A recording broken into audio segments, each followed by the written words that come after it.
theory creaking open, baby.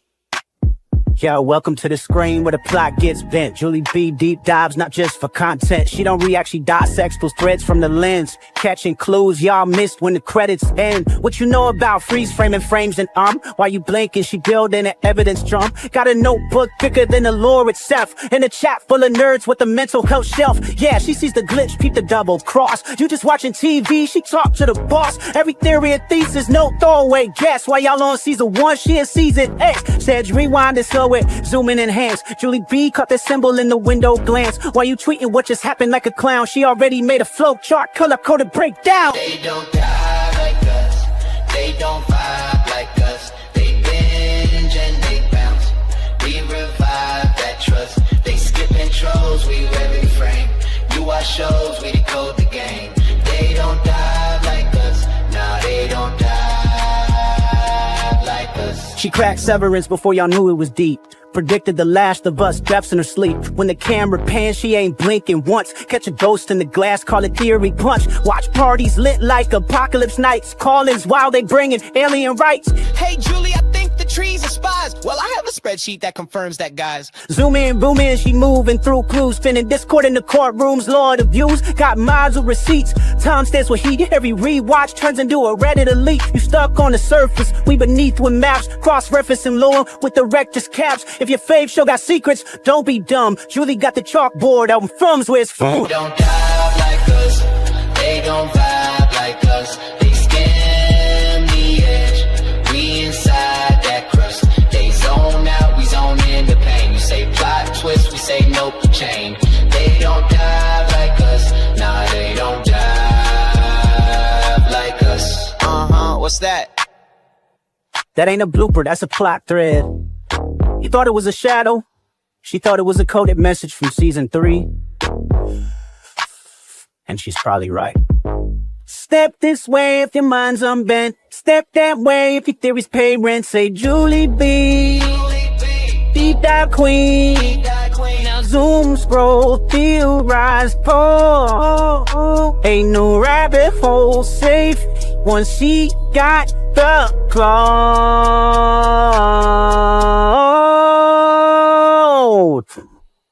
They don't die like us.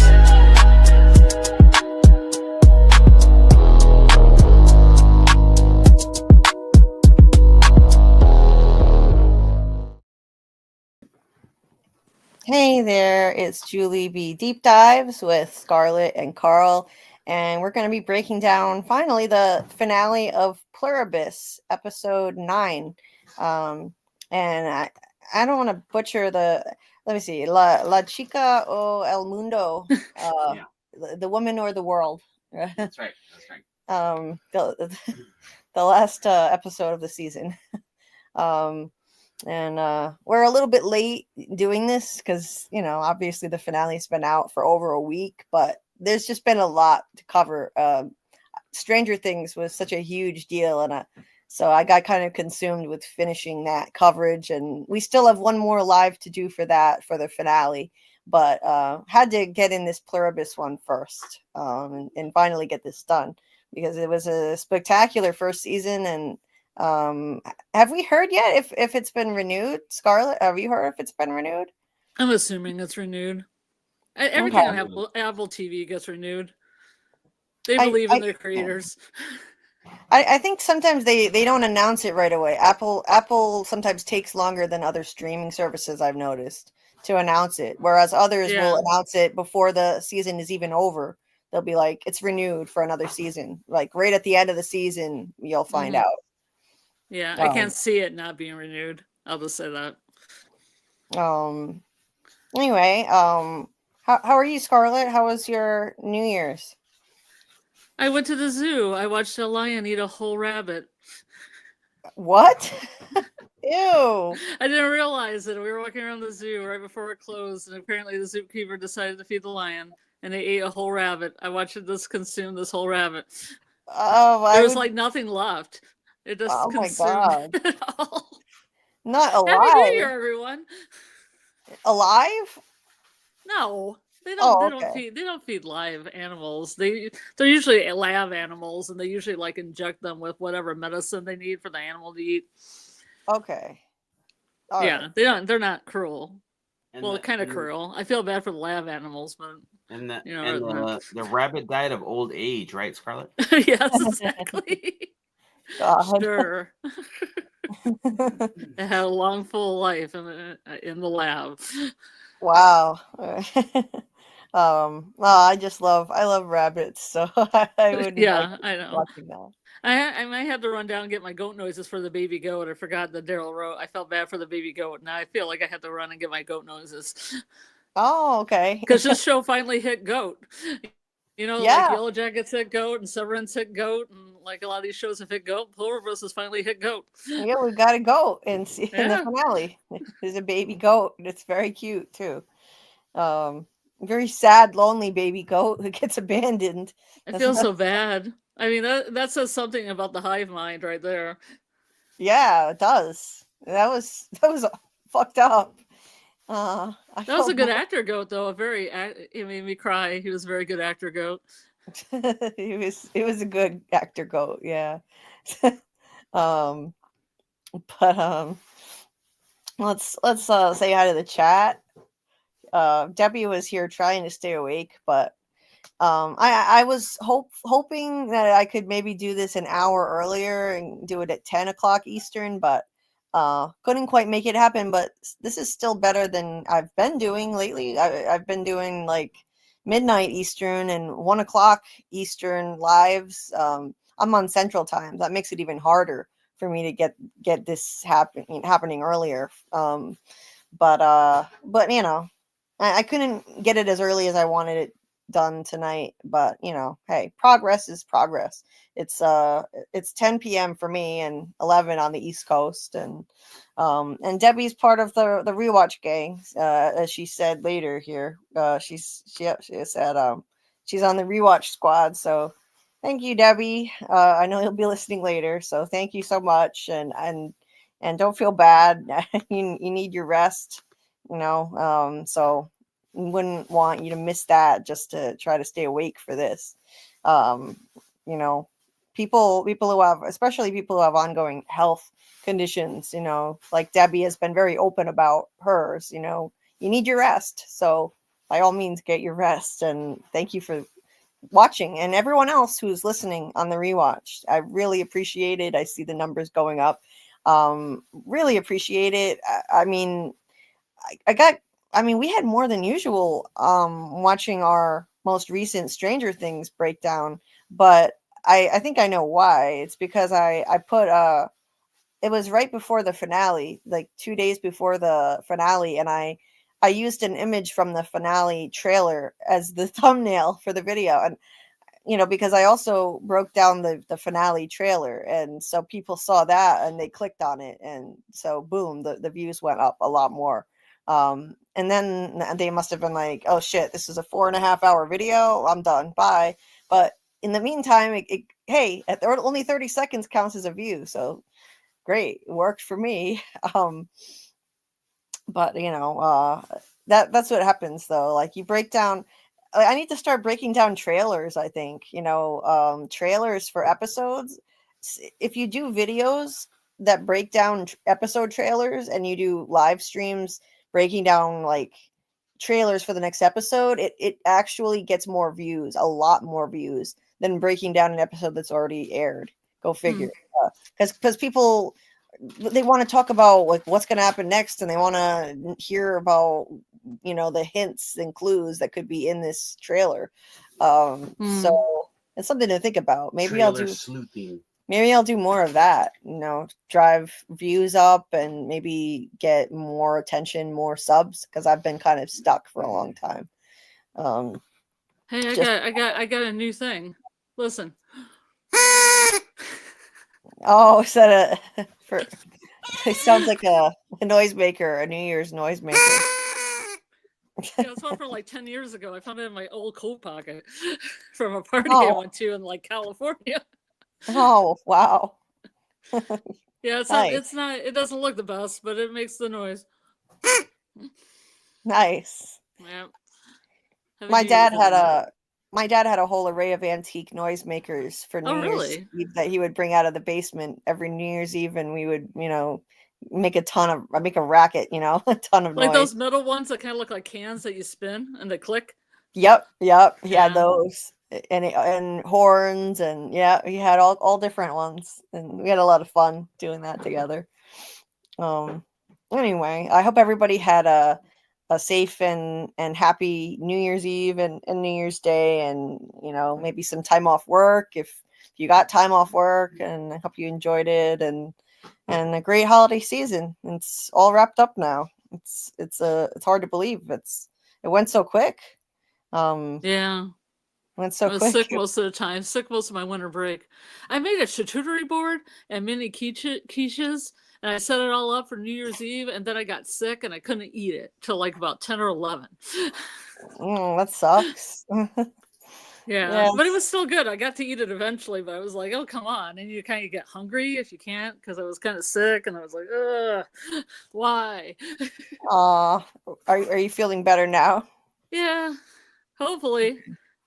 I gotta go to work Monday, so it's got to get itself done. Well, yeah, if you're gonna get sick, well, it sucks to be sick on your vacation, but at least you didn't have to use up sick time or anything. Yeah, that's true. Anyway, that's positive. Right. Oh wait, that stopped. It stopped in the middle. Whoa. Oh. Uh-oh. I think I might be losing my battery. Oh no. Oh. I gotta get some batteries, some button cells. Hey there, Jen the teacher. Nice to see you, Jen. Hope you're doing well tonight. Hey, Pelican. Nice to see you back again. Pelican was new to the chat in one of our Stranger Things lives, and it turned out they're also a huge fan of From. So, and the Institute too. So all kinds of shows that we cover on this channel. So so nice to welcome you into the fam, Pelican, and glad to see you back for another live. That's awesome. I'm always surprised when people find this channel due to my coverage of other shows, and they even know that From exists, let alone they're big fans of it. I guess From really did catch fire in season 3 in a big way. It's now a very well-known show. It's no longer an obscure thing like it used to be. So that's cool. That's really cool. There are a lot of From fans out there, and as soon as we get a teaser for From, which a lot of people are speculating could come by the end of January or early February, we'll drop everything and do a live that night, no matter what else is scheduled. I mean, I don't care what else is scheduled. We'll cancel that and we'll do a live that night. I don't care what's going on. I will stop everything. We'll do a live breaking down the first teaser that we get, and then after that we'll start doing theory lives every week. We'll do like a regular theory live from most weeks. We might skip some weeks if depending on what's going on, but as soon as we get that teaser, we'll start doing those regularly, and that's in addition to From Academy with Doc, which we'll still be doing as well. And we're gonna be resuming that not next week, but wait a minute, what? Not this week, but next week. Rather, sorry, I'm getting my weeks confused. Let me look at the calendar here. Yeah. No, I was right the first time. I was right the first time. So not next week, but the week after. So Friday, January 16th is when we'll resume weekly From Academy lives. We've been moving live so much on this and like Sci-Fi Vision and stuff. I don't even know what day it is tomorrow because I keep thinking it's like Tuesday tomorrow. I'm like, it's not Tuesday. Why do I keep thinking this? There we go. I fixed it. Oh, good. I never know. I have trouble keeping track of the days myself. I don't have a normal schedule. I don't have like a Monday to Friday 9 to 5 job, so I get mixed up all the time, and I don't keep a regular schedule with the live streams anymore. Temporarily, I'm hoping that eventually it will change and I'll start feeling well enough that I can be more reliable. But for now, it's kind of like I'll know on the day of. I won't know until the day of a live if 100% if I'm going to be able to do it or not, and what time it's going to be, and all that stuff. That's just kind of how it is. It's just playing it by ear, day by day right now with my pain and all. But yeah, we'll be getting back to From Academy, not next week, but the week after, because next week is going to be like Fallout cram time, where we're gonna cram in some Fallout. I'm still trying to figure out when we're gonna, like, how we're gonna organize that. And I was gonna try to fit in episodes 1 through 3 breakdowns before episode 4 drops Tuesday night, but I just don't see myself being able to do it and still practice enough self-care. So they drop on Tuesdays? I thought they dropped on Thursdays. No, they drop on Dropping Tuesdays. on Tuesdays now? They drop on Tuesday in the middle of the night into Wednesday morning. So yeah. So what I think we'll probably do is early in the week we'll do lives to break down episodes 1 and 2, and then after episode 4 drops, we'll do lives later in the week, one for episode 3 and one for episode 4. It's not perfect, but I think that's the best that I can do. And then we'll be caught up halfway through the season. We'll be at the halfway point already. It's only 8 episodes, which sucks. I wish it were more, but then we'll be caught up, and it'll be much easier, smoother sailing from there on out. And every week after that, we'll be covering Fallout, and we'll try to pick a set day and stick to it, and then and we'll do From Academy Fridays. And when Doug is available, we'll get back to story time with Doug on Wednesdays, for the book club, for the Shaming of the True, and just keep it going like that. So anyway, that's the plan. But yeah, next week is all Fallout, basically. All Fallout, and maybe Stranger Things if we don't get to it tomorrow night. But I'm hoping we can get to it tomorrow night. Anyway, finish saying hi to the chat, and we can start breaking down the Pluribus finale. I'm so glad I watched the finale of Stranger Things, so I don't have to say no spoilers if people run in here and start talking.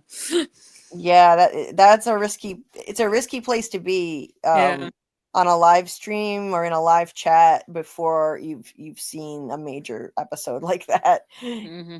Yeah, because people, everyone here watches it, and so it may be off topic, but the subject could easily come up. So, and I just caught up with Fallout, or I would have had to say no spoilers, because I literally just watched episode 3 last night. Yeah, me too. Yeah. So, anyway, hey Noah King, nice to see you. I hope you're doing well. Hope you had a nice new year. Hey Daryl, the trees are watching us. Yay. The trees are watching us. Ooh, that's ominous. Sounds a lot more Yellow Jackets than Pluribus. Yeah, or from maybe. Yeah, because that goes back to your spreadsheet. Spreadsheet. Oh, the From trees are watching us. Oh yeah. The faraway trees. Yes. The trees are spies. Yeah, the trees are spies, like in the song, in our theme song. Hola to you too, Jen. You're so sweet. Hope you're doing well tonight. Daryl says they probably let Randall go because he's a great singer. Nice. Referring to my intro there. Wait.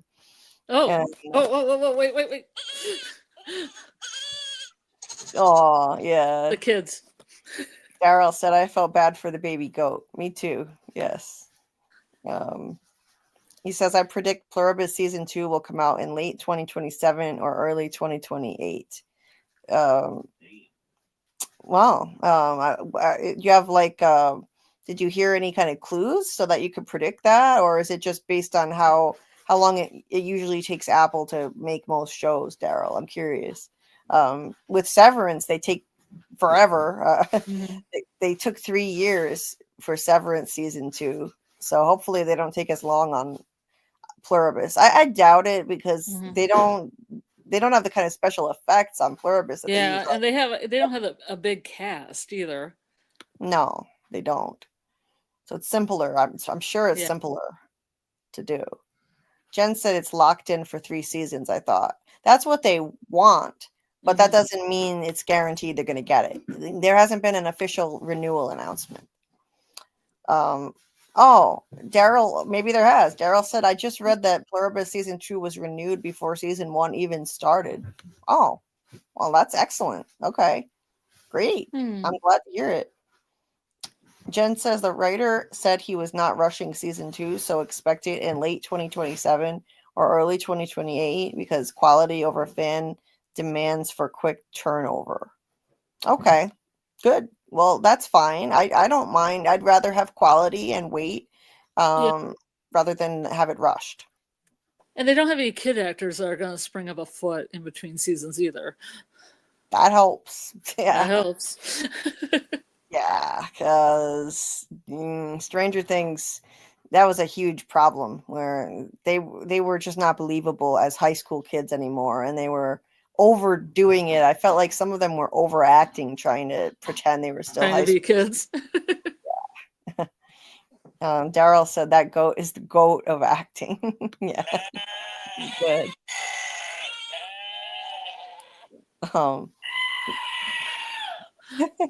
He says if we had to wait for 2 years for From, I would be so upset. Yeah, at least they don't take forever to make new seasons of shows of that show. Well, that's good. Oh, we don't want Ethan to have a beard by the time the next one comes around. Right. Seriously. Because Caleb, who plays Lucas on Stranger Things, he had a little a hint of facial hair on his chin in the last season.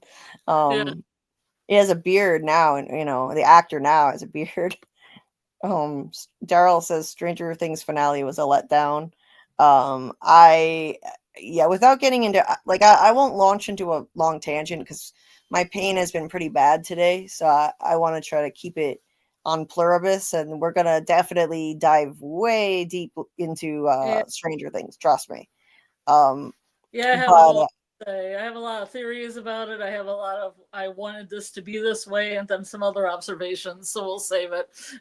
Yeah.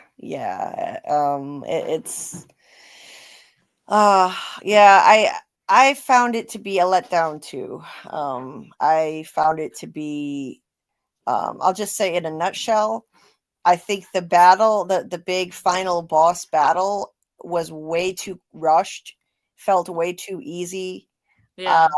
I was like, that's it. I don't understand. Like, this was hyped up so much, and it was over so fast, and they were armed with such weak sauce weapons.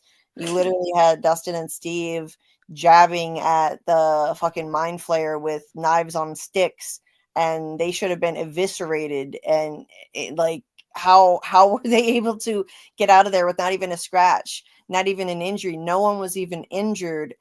They all should have been armed with flamethrowers at minimum, all of them. Like, that's the main thing that works on these creatures, not even guns. And these guys just had knives on sticks. Like, this is ridiculous. See, the whole thing with me is I didn't even know that was a mind flayer because I thought it was something Vecna attached himself to, because I thought the mind flayer itself was something Eldritch horror, like Cthulhu, where they could only make it go back to sleep for a while. They could never kill it. Like, it would be just the vast evilness. Guess not. Yeah, that was it. It was the corporeal mind flayer in its true form. We only ever saw the shadow version of it with the made of exotic particles, exotic matter. I mean, and that dramatic reveal should have been way better executed. It should have been a much harder battle. It should have been much more difficult to defeat that thing. And so that was disappointing for sure. I'm not mad that they didn't kill anybody other than 11, maybe, and that's up for debate. You're forgetting about my favorite girl. I mean, I'm talking about main, important characters. It was not important.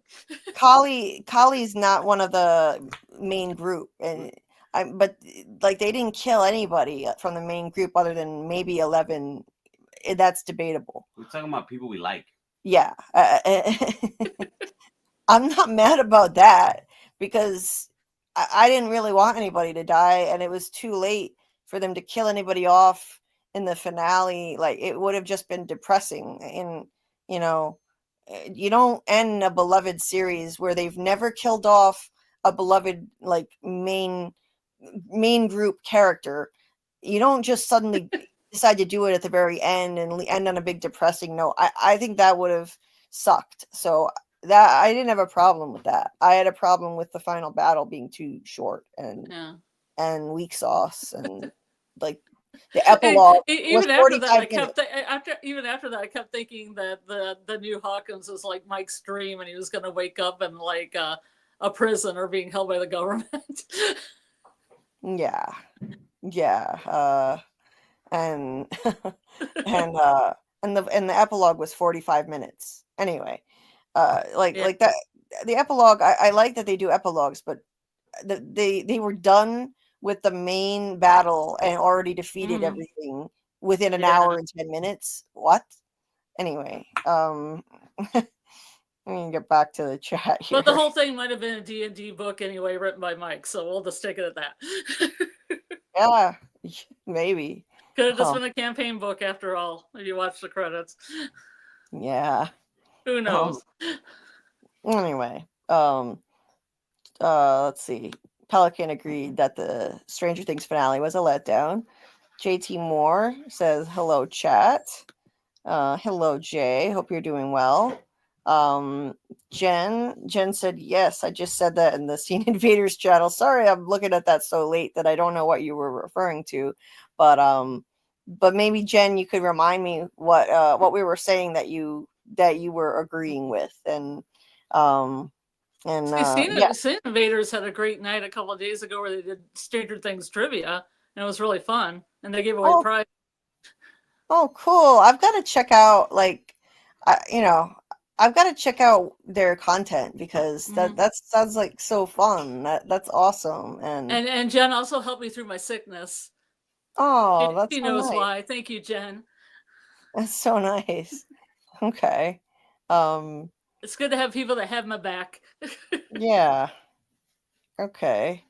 And you're welcome, Pelican. Glad to have you here again. Daryl says, From is growing bigger and bigger each season. The show is really good. 100%. Jen says, rumor has it that From is coming out in April 2026. Yes, Yeah, I hope that. You remember the first season of From when there was like two people doing stuff like Tony and those other What is From cast, and that was about it. Yeah, I know. Now it's huge. Yeah. Daryl says, when I watched season 1, if you typed From in Google, only stuff about the word From popped up. So I had no clue. Yep. Yeah, that made it even harder to find content.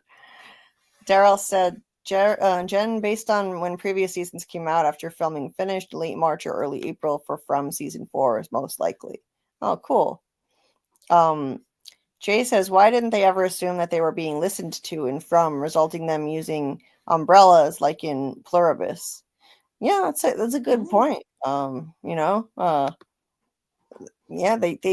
you'd think they would have been a little more paranoid, like maybe someone's listening in on them, and this is all because there was a theory that Jim had that maybe this is an experiment.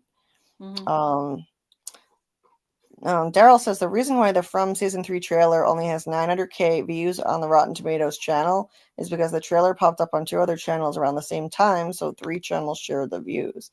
If they're being listened to in From, there's nothing they can do about that. They ain't gonna be walking around with umbrellas when they go out. Yeah, good point. Okay, let's see. Daryl says, I just feel like Pluribus is going to take a while to come out. Okay, so it's just a feeling you got. Gotcha. Jay says, how many movies or series did you check off your list in 2025? Not enough, Jay. Not enough. How many are left for 2026? I'm not sure. I wouldn't be able to give you an exact count, but like if I had to estimate, we did like all of the what do you call it? The Nightmare on Elm Street movies. We did We did the Terminator movies. We did the Child's Play, most of the Child's Play movies. Like those were a bunch of the ones on my list. And as far as series, we didn't really get through a lot of series, but we did get through a bunch of movies. You did Total Recall. Total Recall. Like I still didn't finish Lost. If I had to guess, maybe I got through like 30 movies over the course of the whole year, and not many series off my list. So I'm, as far as how many are left, I'll tally it up and figure that out later. And but how many are left? God, there must be like a million. There must be like maybe at least 100, at least 100 movies on my list, and more TV series too. Like maybe like 50 TV series and 100 movies or something. It's a lot. It's a lot. Daryl says, got that feeling because of what Vince said. Oh, okay. In terms of how long it'll take for Pluribus. Jen said making trailer breakdowns. That she was just saying that on Scene Invaders, that she should make they should make trailer breakdowns. Yeah, because that seems like that's what does the best in terms of numbers. And if I want to grow the channel and help people, hopefully try to get more people to find us, I might look at doing more stuff like that, because it's difficult. We've kind of plateaued for a long time in terms of growth, and been tantalizingly close to 2,000 subscribers since spring. We're still at 1.93K, and it's frustrating because we've covered a lot of series since then. So it's enough time for you to plan your dance when you hit UK. Yeah. Helicopter dance. Or I don't know. whatever equivalent that would be. Propeller dance. Hey Doc. Doc said, I didn't realize you were going live. I'm horrified that I'm late. Oh, don't be horrified. You're just in time. We've just been bullshitting for a while. We're really I'm literally just caught up now to start the breakdown. So you're actually just in time. Right on time. Yep. I'm gonna pull up my images right now so we can get started.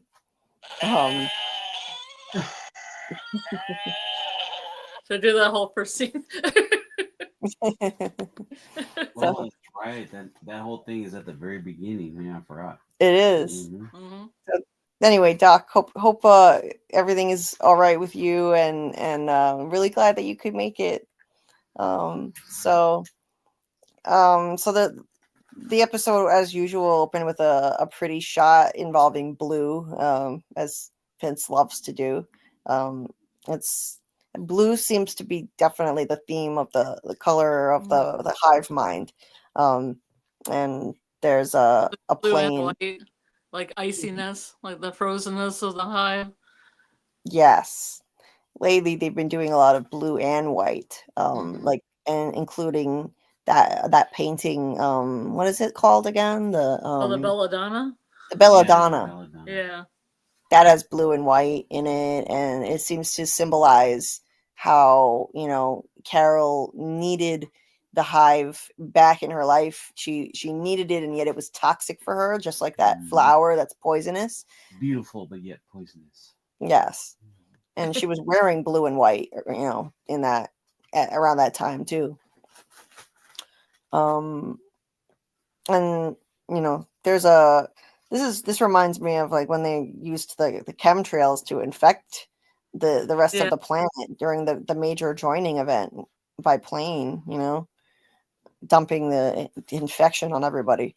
But in this case, it's just a plane traveling to this one location, where this young girl has decided to, and I expected this to happen, to join the hive. I figured this was coming.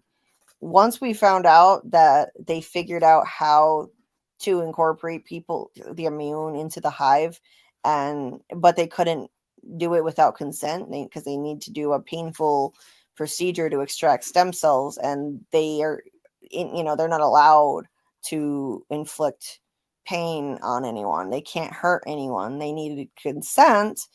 Well, this young girl, early in the season, she had expressed the desire to join them because her family is part of the hive, and she wanted to. So I figured this was coming. If anybody was going to join, I figured it would be her. And unfortunately, she did it. We're 71 days in. So over the course of the season now, it's 71 days. That's like a little over 2 months into this event. So it's, they've picked up the pace a little bit in terms of time, because at first not much time was passing. It was going by very slowly. And then they just recently did a time jump of like 2 months. So now we're 71 days. And I'm not sure where I forget where they said this young girl is. Wasn't she from Peru? From? Is it Peru? I'm not 100%. It looks like Peru though, the way that they're dressed. Yeah. And the woven outfits and stuff, the woven clothing. I'm pretty sure it's Peru. Yeah. And some of the hats that they're wearing, everything makes me think Peruvian. I'm sure there's probably a llama staring at us somewhere. Yeah. A little goat. Yeah. So the girl is living in this little village. It's very like antiquated, what do you call it? Like rural, impoverished. Stone Age, third world village. Yeah. In huts, with like the kind of huts that don't even have anything but a dirt floor in them. Thatched roof. Yeah. I'm not sure how to say her name. Kusumayu, I guess. Yeah. That's right. No. They call her, and she sees the plane going overhead that's carrying the virus that's being brought there, especially for her now, the modified one that she can be infected with, I guess. Got her stem cells ready. Yeah. Stood up. As she's already had the procedure. She's had the stem cell procedure, and she looks like, kind of what's the word, like trepidatious about it.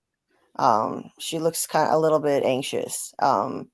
They're all smiles, and notice how they're all going about their lives as normal there at this point, only for her benefit. Otherwise they wouldn't be living like this anymore. Everyone else, the immune, they do this kind of stuff only for the immune. They keep life going around them. Street theater. Yeah, they keep life going the way that it was, just for their benefit. But otherwise, I mean, they all cohabitate in like churches and stadiums, and like they said, around the world, in large groups, in cuddle puddle. Yeah. These mountains look beautiful though. Looks beautiful. I like all the cinematography in the show. It's beautiful. And they've featured a lot of beautiful scenery from places around the world this season, for sure. So they ask her if she's excited or nervous, and she says excited, but it looks like both, if you ask me. And yeah, she's been sweeping one spot for half an hour, so yeah, she's definitely nervous and excited then. And they're basically playing the part of her family members. They're play acting like they're still her family when they're not anymore. Yeah, it's interesting that their whole village and everything is really golden and oranges and reds, and the sky is blue, and this is where the hive is coming from, the sky, where it's blue and white. It's fitting. Yeah, with the color themes. Oh, yeah. They're going to take her right back. Yep. So a little... Except for this guy who's wearing blue and orange, so I don't know what's up with that. Yeah, so he picks up the package to bring over to the village. And then like she's petting her little goat. And there's her little goat. Notice how they say they point out the blue. The sky is such a deep blue today. It's a hive mind blue today. It's a deep blue because the hive is getting a new member. And is this not the first time we see the hive members talk to each other as opposed to there being an immune nearby? That's a good point. Yeah, they don't really talk to each other. I think they might be just doing it for her benefit, even from far away. I mean, was she within earshot right there? Yeah, it doesn't look like it. No, it's a good point. I thought she was there because I thought she was right next to her because I thought that was the gate where the goat is. Maybe she's close by, but I think they're really going out of their way to play act this whole thing. Or it could be like, you know how I mean, I don't know about you guys, but like I talk to myself sometimes. Like I will. I talk to myself all the time.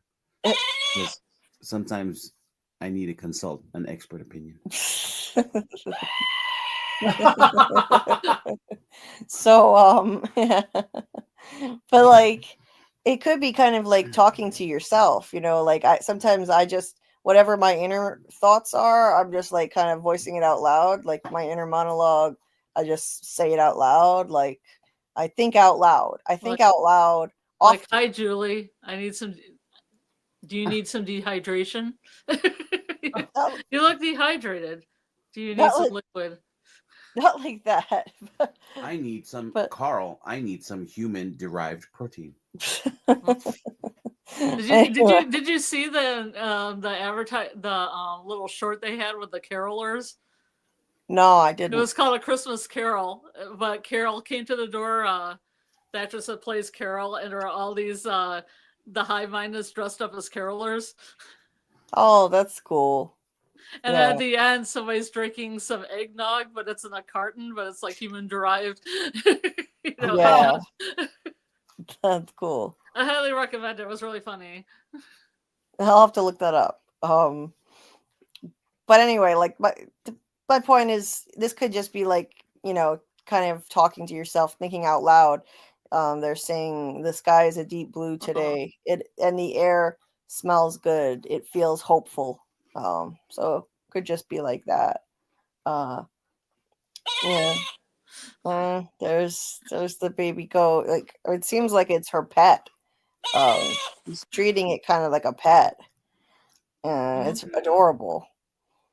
So sad. Yeah, the poor goat. It's all comfortable. Yeah, they still have all their animals there too. Yeah, because that was her way of life, so they preserved that for her and played the part like they're still her family, and life is just still going to continue as normal to get her to want to join them. So it's interesting how they did that. You know, it was all manipulative, and so they tell her that it's here. Don't be scared, love. You know, talking to her in a loving way.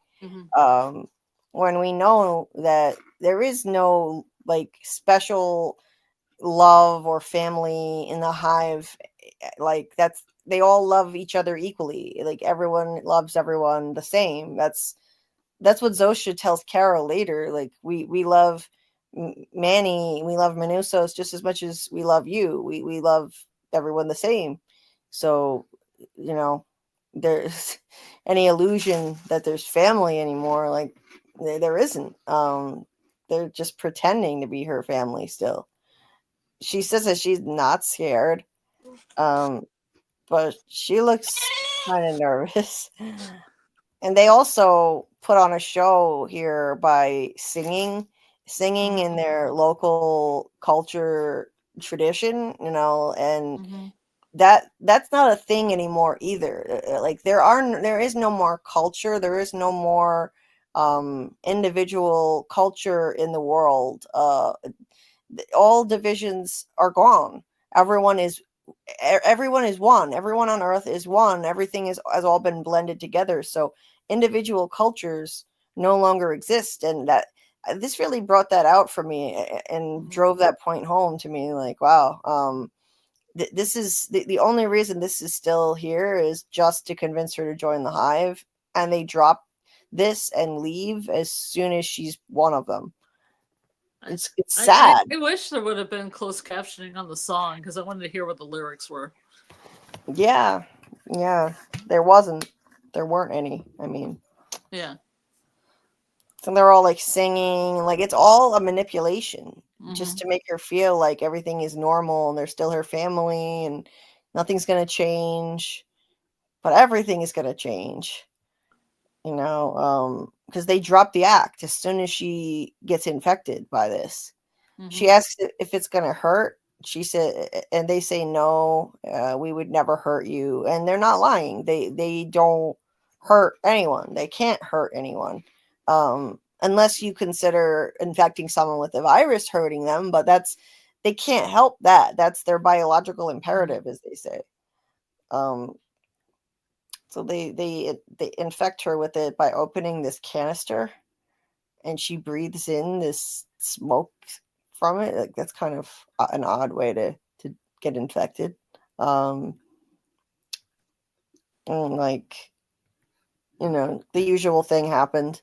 The seizure, she collapsed. They carefully her eyes. It's so gross. Yeah, eyes roll back in the head. They were ready to break her fall, so she wouldn't hurt herself. And as soon as she's out of the seizure, she wakes up. That creepy. What's interesting is when they start singing, as soon as she dies, all the song just stops. Like everybody just stops at the same time. Yep. Yeah, because it was all just a show.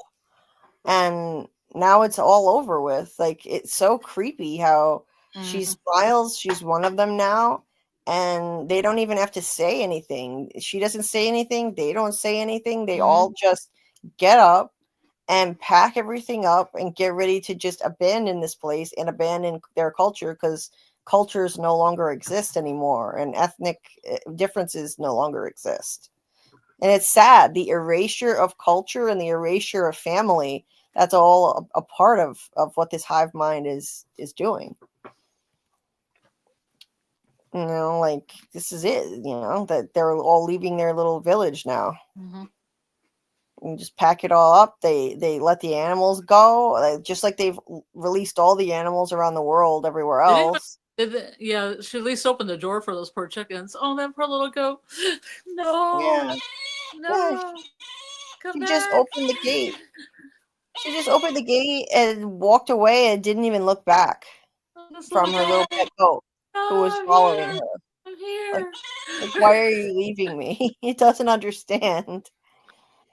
Oh, that goat is going to be future coyote food. Oh, that's a dark thought. Thanks a lot. What did you say, Karl?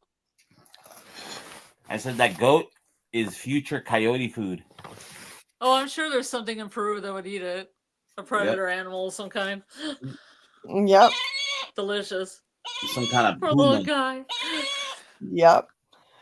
And this is just wrong. Like, these animals that they're letting loose around the world, they're used to being cared for, and they don't know how to fend for themselves. So they say that they can't hurt anyone. Well, how is it not hurtful and harmful to just let animals loose who don't know how to take care of themselves? That doesn't make sense. I guess it means directly. If a predator animal gets this goat, it's indirectly. Yeah, because you can hurt someone through inaction. Yeah. Just like there can be a lie of omission as opposed to commission. But turning them loose like this is a harmful act. It's very contradictory to what they say that they're all about. I believe them when they say that they can't directly inflict harm on anything. I believe them, but this is really hypocritical. Because this is just semantics. This is harmful. It's just not directly hurting, inflicting pain on something. But I love this shot with a goat shadow and everything. It looks really nice. yeah, I liked the shadow thing too. A plus goat actor. Yeah, great acting. It made Poor me baby sad. goat. It made me weep. Yep. Notice how this hut kept getting featured with the big blue door too, and that's where she was sitting. You know, she's about to become part of the blue hive mind. And then look how fast that happened. They just dropped their culture and their family ties, and now they're all one, and they're gone now. They just abandoned their village and their way of life. It's over. Tend to go sleep on a stadium floor.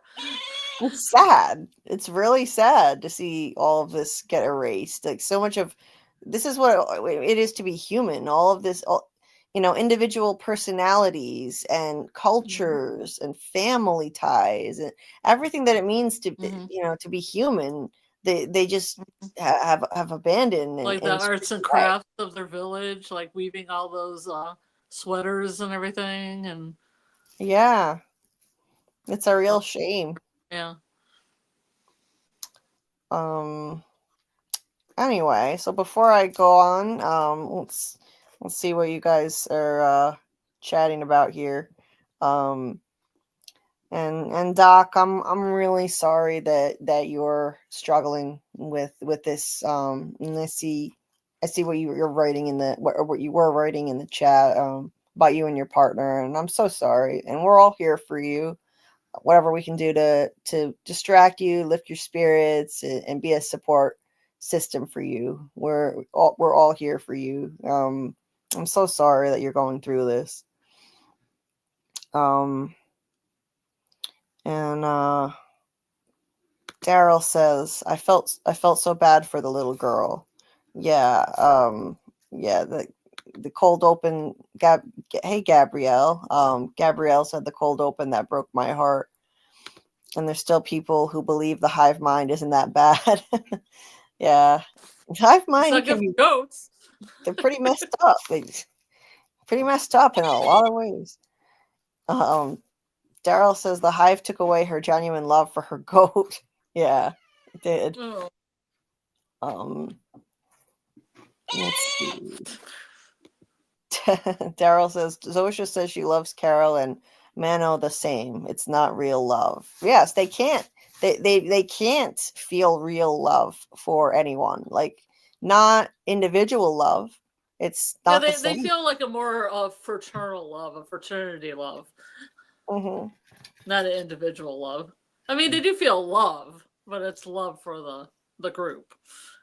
Yeah, because I mean, they're all the same person now. So it's like they love themselves. Like there's no more love for an other, and then they love the immune, but they love them all the same. They love them all equally. They can't play favorites. They can't feel anything strongly for any individual. They aren't capable of it. And Carol is, I can't even believe how delusional she is in this episode, but we'll get to that when we get to it. I won't get ahead of ourselves. Bill, resistance is futile. Try the water. If everyone is super, then no one is. Yes, that's very true. Daryl, the hive is one big family. Yeah, they are. They're one big entity. They're a monolith, really. That's what they are. One entity. Bill says Unimatrix 1 was a subsection of the Borg Collective. Drones assigned to this Unimatrix operated in close association with the Borg Queen. Huh, okay. 7 of 9. It's similar in Battlestar Galactica. Oh, okay. I've never seen that, actually. 7 of 9. Her designation, tertiary adjunct of Unimatrix 1, placed her in close proximity to the Queen, indicating her importance and role as a direct aid. You needed to highlight mine before that. Oh, okay. I was like, oh, okay. I missed that. Kusamayu, tertiary adjunct of Unimatrix 1. So What is that? Because Bill said resistance is futile, which is the Borg catch line. Oh, So then I referenced Seven of Nine's designation, and she was a Borg, and then he's giving us a definition of what her designation is.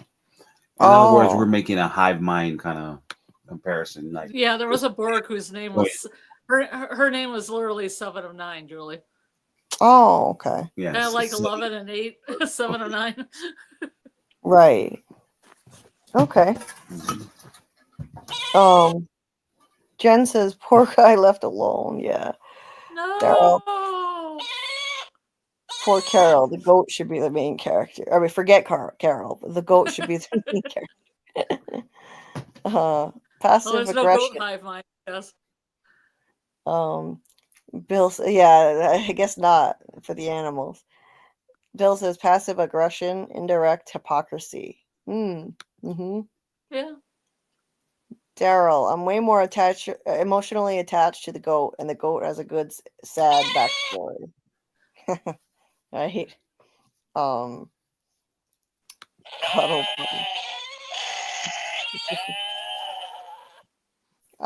yeah, indeed. You know, you can really empathize with that goat. And yes. What is this? That word love is a very serious thing, and if you don't watch out, I tell you that love's gonna get you. What is that? What does that mean, Carl? That's a lyric from a song. I'm expecting Bill to tell us what song that is. Oh, okay. Hey Trace, nice to see you. Hope you're doing well. Hope you had a good New Year's. Trace wants to know how you are, Carl. How are you? Oh, I'm good. That was Trace. Yeah, I'm living the dream. Bill said KRS 1. I'm in junior high with a B+ grade. At the end of the day, I don't hit the arcade. I walk from school to my mom's apartment. I gotta tell the suckers every day, don't start it. With 1.5 pants, you ain't cool. I don't know this song. Got me at Uzi and my brother and I. Happy New Year. Find out it was Rob and his crew. Now tell me what the fuck am I supposed to do?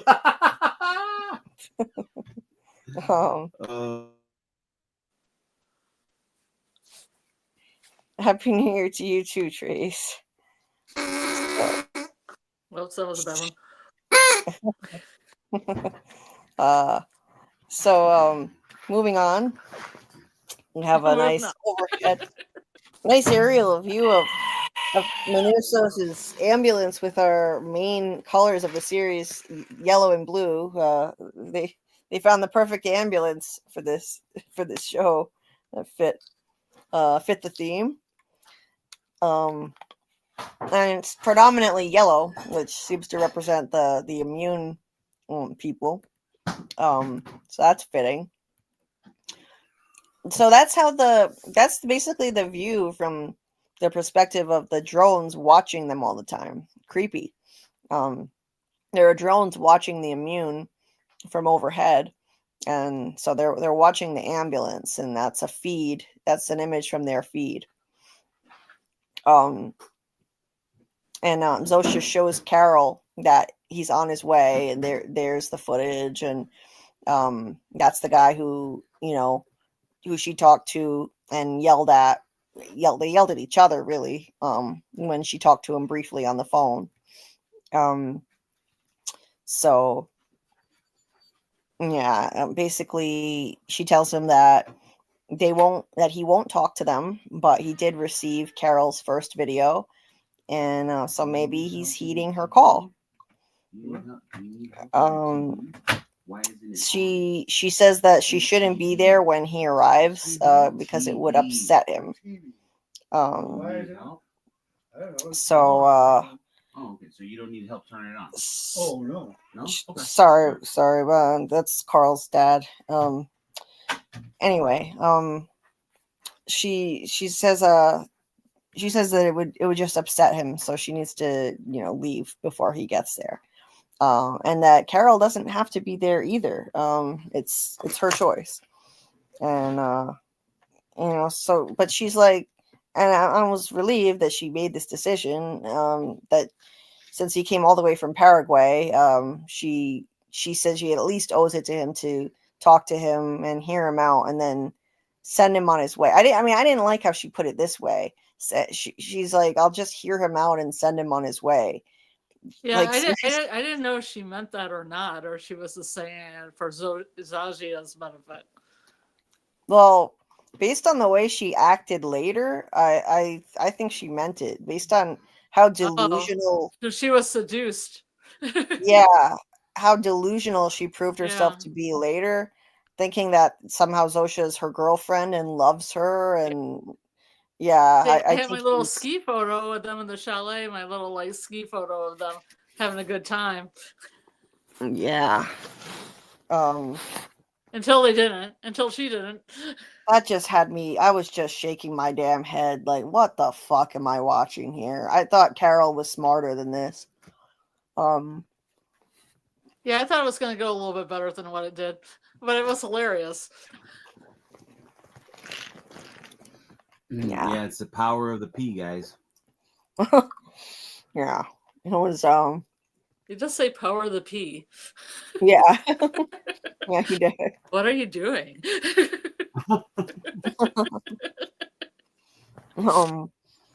TMI. So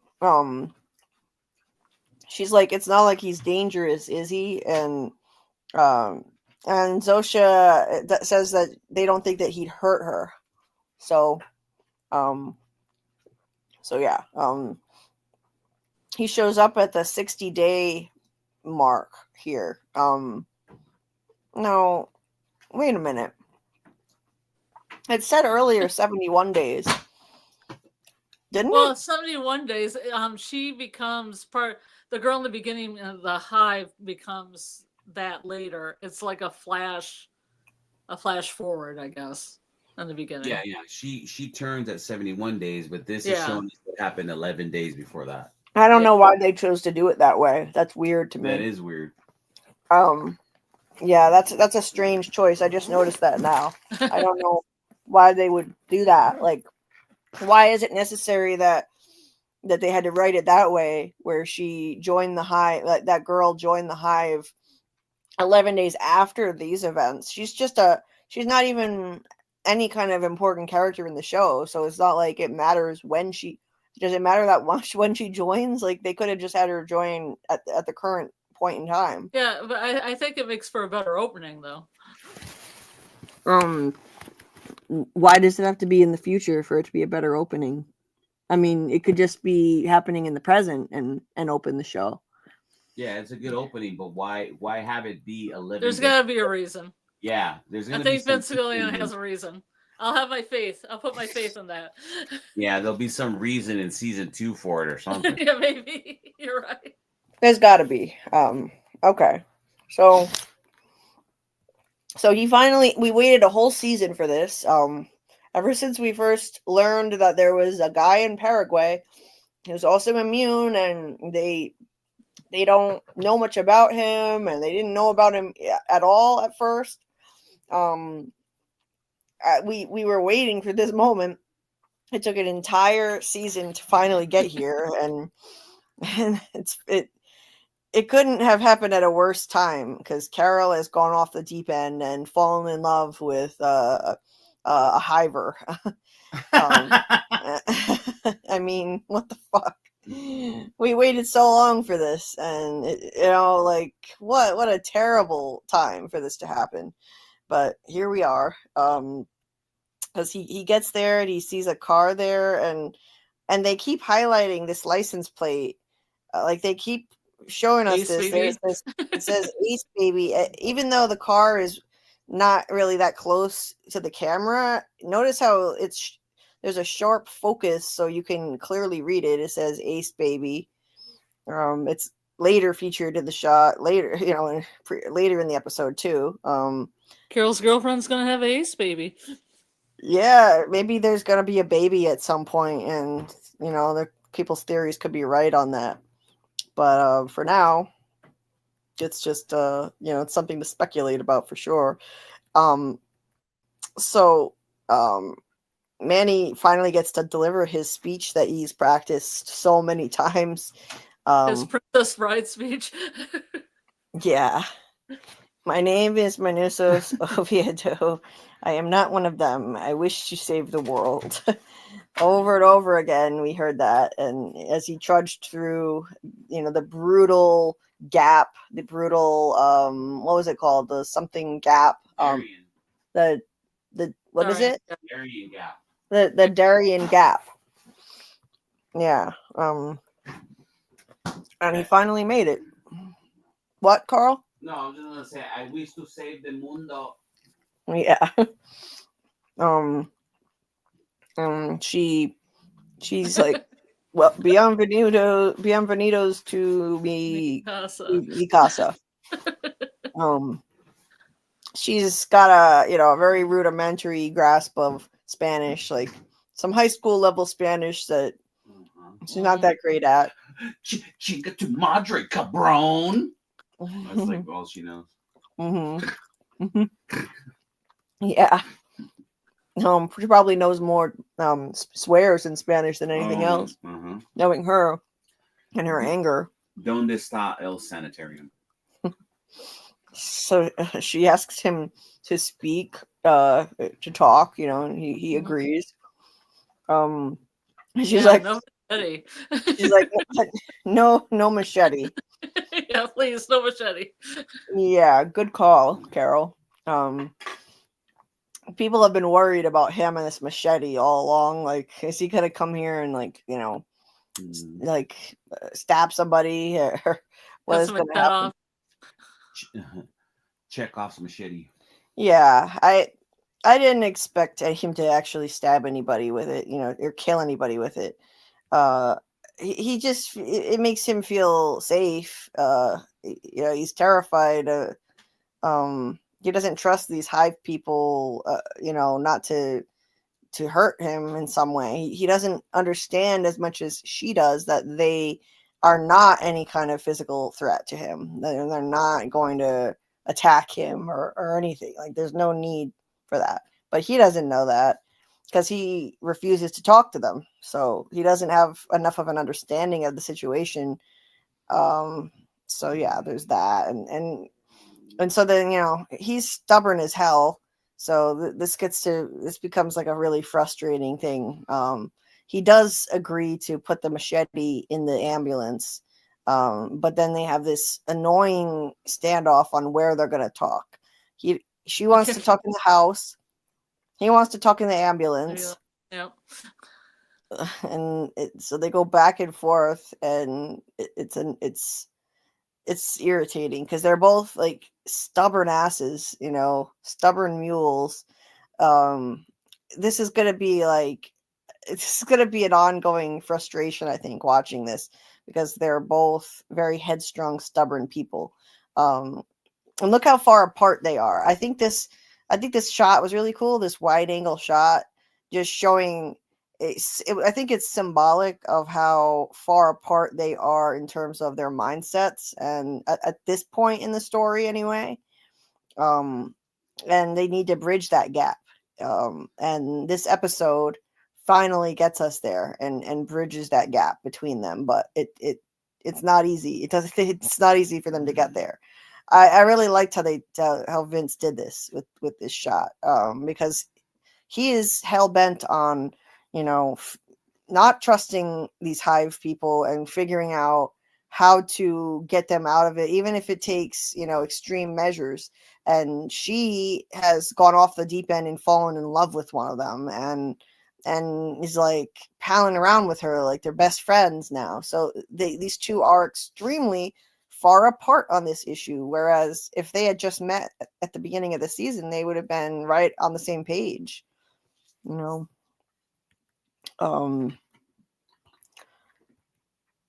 she goes in her house and she gets her phone to use the translate app, which is smart. That'll make things a lot easier. But he is, and she says, sorry, I'm not getting into some creepy ambulance with and she doesn't even get to finish the sentence. He snatches her phone And then they fight over it because he's like, "Are you crazy? They are listening." He doesn't trust her having a smartphone. He thinks that they're probably spying, listening in on them through a smartphone. So, Which they probably are. which yeah, they probably are. But he has no business snatching her phone like that and doing what he's doing. He says they'll find out about our plan, but she said she's not an idiot. It's in airplane mode, no signal, and they fight over it, and then it winds up falling into the sewer. But the most hilarious thing about this is it's still translating. She's saying, like, "God damn it!" It translates into Spanish. Yeah, it does. I thought this whole translate thing was hilarious. Yeah, it is. It is. Like I really liked the humor part of the episode. Like it's translating what she just said there too. Yeah, it was. It was. She's like, "You can get back in your ambulancia and fuck right off." That was great. I'm finito. I like how she's just mixing English and Spanish now. And every time anyone says Carol Sturka, the thing says unknown word or name. Yeah. Yeah, exactly. Yeah. Funny. Yeah, I was just like, at this point, I'm like, yeah, this is gonna be a nightmare. These two people trying to work together, the two most stubborn people on earth. God, how is this gonna work? She goes back in the house, and he's like, oh, fuck it, this sucks. But he gets his machete. So this is what Chekhov's machete amounted to. It did wind up getting used for something, but not what anybody would have predicted. Not for anything violent. He literally just uses it to stick it through the sewer grate and get her phone out. That was pretty cool of him to do that. I was surprised. Yeah, that was great. It showed that he actually can bend, and that's important because he has been the most stubborn person I have ever seen. I mean, to be so stubborn that you're willing to almost certainly, very likely go to your death through that horrible, poison full of, deadly creatures and plant, killer plants, killer trees, refusing to accept any help, even under those circumstances. I mean, that's a whole other level of stubborn, even beyond Carol. And so I was surprised that he actually was willing to back down on some things in this episode. And he showed that he's willing to bend and compromise and stuff like that. So that gave me hope for this character. Because if he went on being like he has been thus far, we would never get anywhere with him. He wouldn't be of any use to Carol. So this gave me hope. He was like, 9,000 kilometers for this shit. Shut your trap. Yeah, but I like the fact he's speaking Spanish, but it's translating it into English.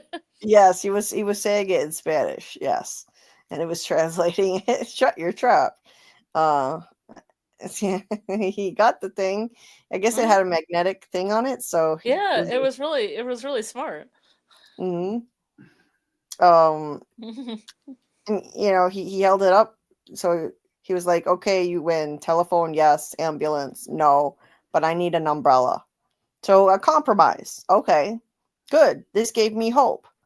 And it looks silly with the umbrella so that the drones can't see him, as if that's really going to help that much. Got the umbrella there. He's like, "Come here." He's like, yeah, I noticed in the show they're introducing a lot of pink in the last couple episodes. Oh yeah, there has been some pink.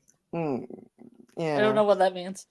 Yeah, I think Carol's been introduced to some pink as well. Yeah. She has. She says these weirdos. Oh, he says these weirdos have eyes up above. They can read lips from space.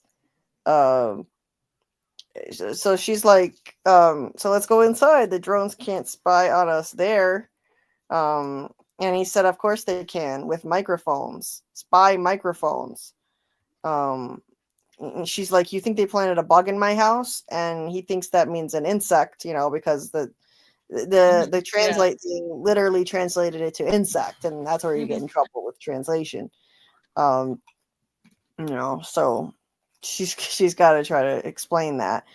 And he's like, you're against them, no? I watched your video. Why would the weirdos send me that video? She says, I asked them to. They actually do things that she asks, even if it's against their interests. And this is information that he didn't have before. So this is important that they pool their resources and share their information with each other.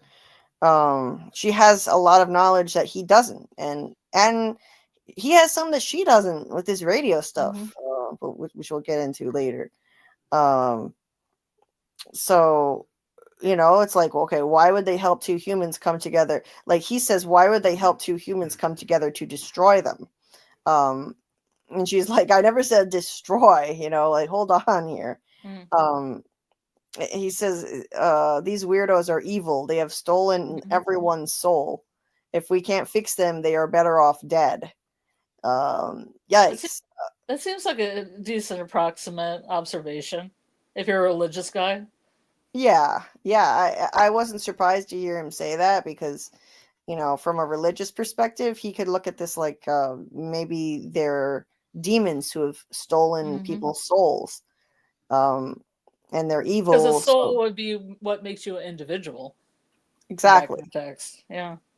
Exactly. So that's not good. He needs to get rid of that mindset if this is going to work out. Because he does want to fix them. He says if we can't fix them, they are better off dead. He wants to fix them, as he shows later in the episode. He does want to fix them, but if they can't fix them, you can't just go around killing them either. I mean, I don't think that's the answer. Just kill them.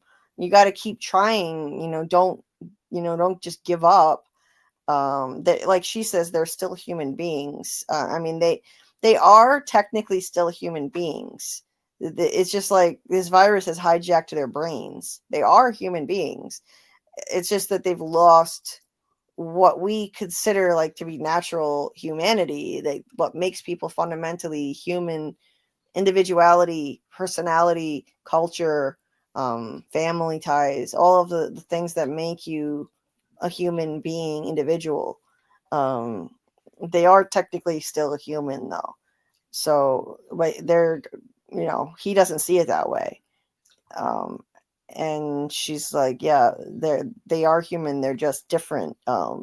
They're weird. They're too nice. But they're not evil. And she's talking too fast though. So he's like, well, no, slow down. The translation app can't go that fast. She says, so that's going to be another obstacle as they're working together. You can't talk as fast as you would in a normal conversation when you're using something like this, an app to translate. You gotta slow down. It's gonna make things a lot more challenging for them. But she says that they wouldn't even kill an ant, and he has a really interesting line when he responds to that with, "Isn't it evil to value a man the same as an ant?" Yep. That is an interesting line. Because that's what they do. They value all creatures the same, equal. Like human, animal, doesn't matter. They're all the same to them. But she has a great point when she says, have you even tried talking to them? You could learn a thing or two. He hasn't. And so he doesn't have a lot of information that she has. You can't learn anything about them if you don't talk to them. And, if you consider them your enemy, but you need to know your enemy. You need to try to get some kind of grasp on how they tick.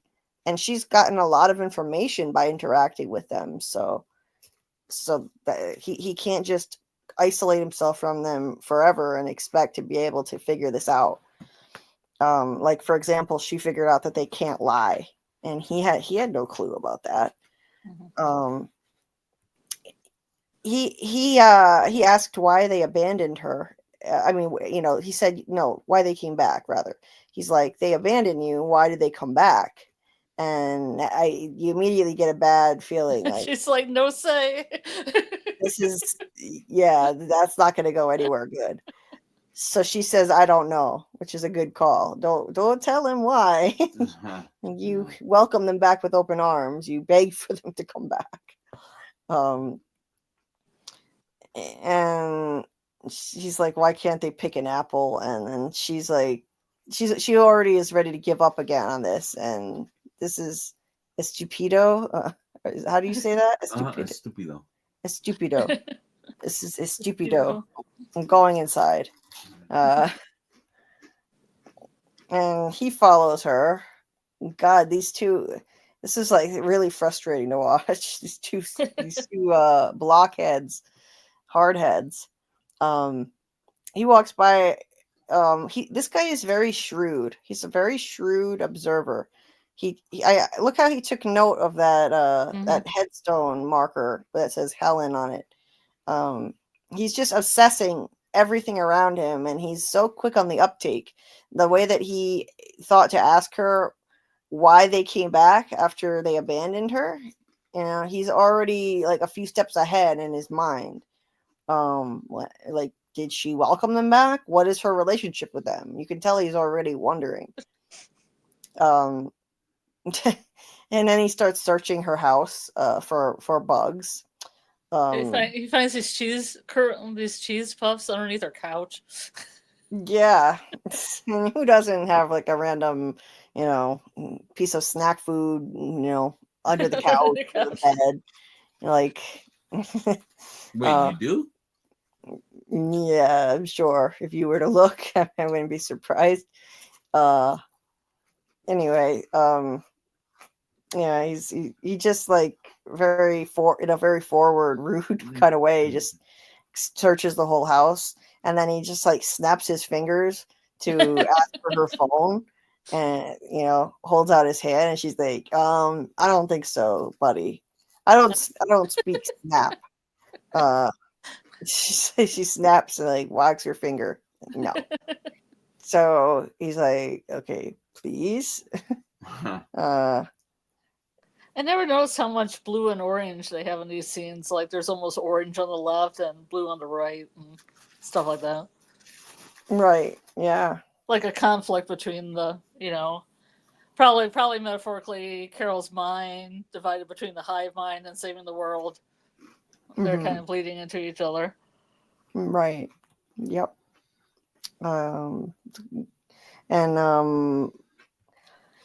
He asks if the 11 other survivors responded to her, and she said no, that they don't want to talk to her. I bet they'd love your sparkling personality. And yeah, so she goes to get a drink, and then he starts like sweeping her liquor cabinet too, and getting in her way, like getting between her and her booze. Like, you don't cock block someone from their booze. They were saying he was going to cock block something, but I didn't believe it was going to be the booze. Yeah. I thought it was a funny word because we had it in the chat the other time. Yeah. So then look at that. He does find a bug. How about that? That wasn't surprising at all. Of course, they'd be listening in on her. But as it turns out, I was when he found that, I was like, you know what? That makes total sense that they would be doing that. So he had me going, like, why wouldn't they be? But then as it turned out, it wasn't them. She calls and asks what the hell's going on with the bug, and they tell her no, it wasn't them, it was actually Helen, because she at the time they were trying to, I guess, get her pregnant, and her get her eggs or something. No. And I said her ex, I meant her late partner. No. But but I thought it Helen was didn't. just getting her eggs. But Yeah. they were freezing her eggs, right? So that she could maybe try to get pregnant at some point. Um, but her partner didn't trust her not to drink, being an alcoholic. So it has a movement sensor, and once the cabinet is open, it records it. So that's what that is. And You would think they would have just taken all the booze out of the house. yeah, that would have been easier. So Carol explains that as a little bit to him, and I guess there's a picture too of them too. Kind of points at it. yeah, yep. So he's put a two and two together that she loves the girls. She loves the ladies.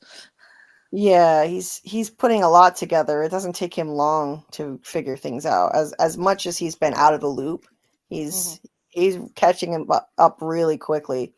He always knows what questions to ask, like who are you talking to on the phone? And she says the others. Always them, the others. So in other words, she just let something slip there that she's talking to them on a regular basis. And that he's sure hasn't done that. Is that the phone call where she's like, "I'll call you later" at the end? Oh yeah.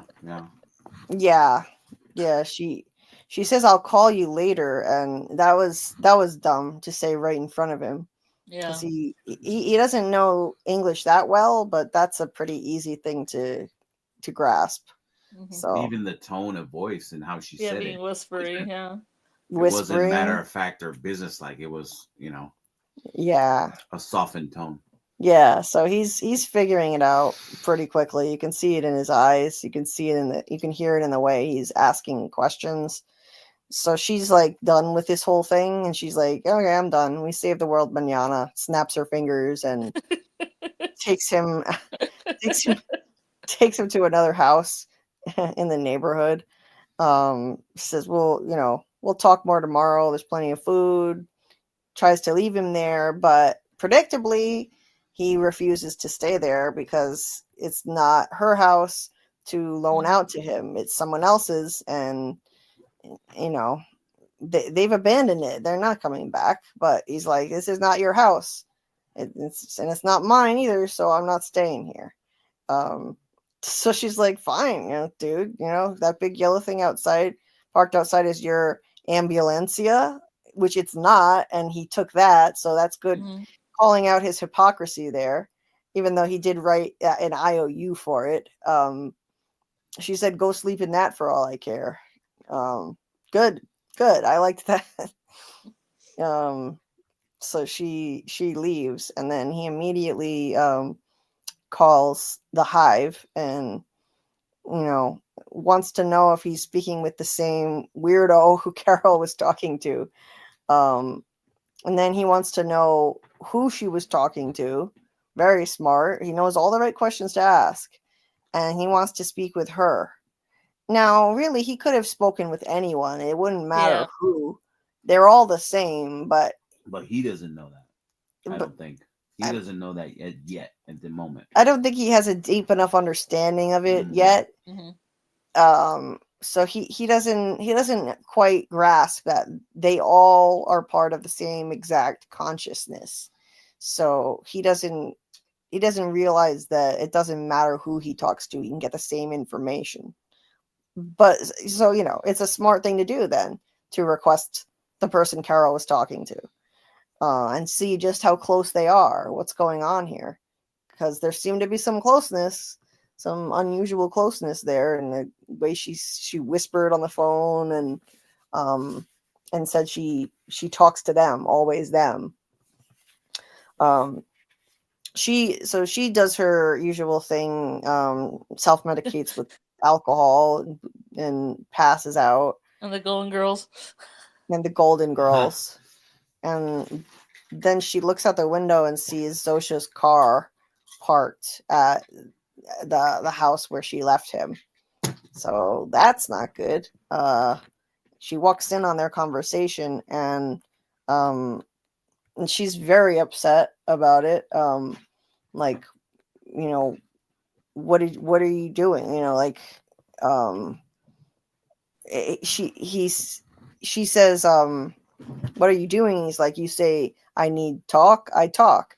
And Carol says, not to her. Well, look how possessive she is over her now. Wow. And like, no, you don't talk to her. What don't you grasp about this, Carol? Have you lost your mind? They're all the same. It doesn't matter who he talks to. They're all part of the hive mind. This is not an individual anymore. She's not your girlfriend.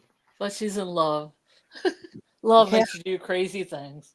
I guess, yeah, love is really blind. Love's gonna get Yep. you. Love's gonna get you. Love is really blind. She wants to know what they talked about.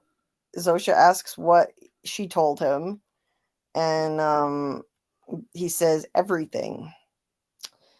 And I mean, first, he says it in Spanish, and she's like, "Yeah, I know what that means." She looks devastated, and she knows this is going to be extremely problematic for dealing with him too.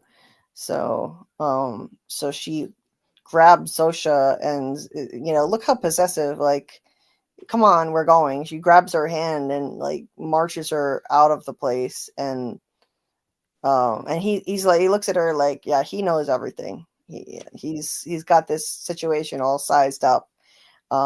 He's been like 100 steps behind in terms of information, and now look how fast he's all caught up. He's clearly a really smart guy. I mean, he doesn't have all the facts yet. Carol needs to fill him in on all those things that she's learned about the hive on her whiteboard, but he's definitely really getting a grasp on things in a much faster way than I would have expected. So, then he's not done. He calls and he says, like, send me another one. So he wants to keep talking to the hive mind. And Carol barricades the door, and she's really upset. Like, what kind of everything did you tell him? She wants to know. And did you tell him, what exactly did you tell him? Like, in other words, did you tell him we slept together? Which just happened like the previous night.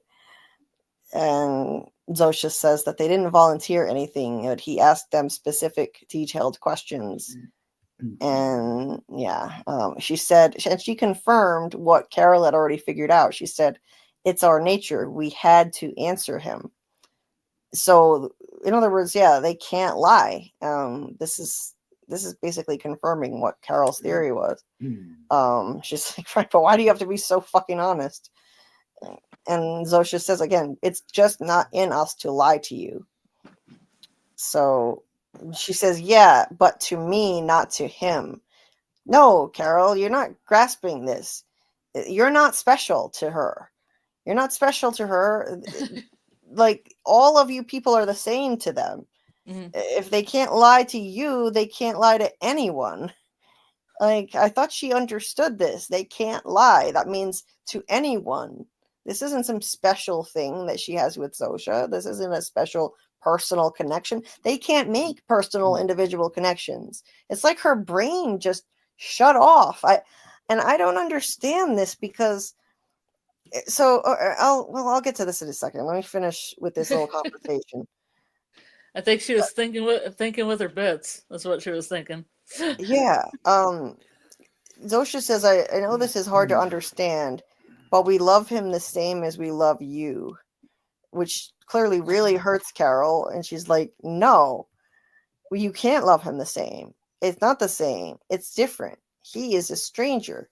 You barely know him. You told me so yourself. And you're my, I couldn't even believe what I was hearing. She's like, you are my, and then she says, you're my chaperone. Mine. She wanted to say girlfriend. Mm-hmm. She thinks they're girlfriends. I don't understand this, because I watched episode 8, mm-hmm. which is the one before this, very closely. And I know that she had an emotional breakdown and invited Zosha back because she was psychologically and emotionally just broken down by all that isolation.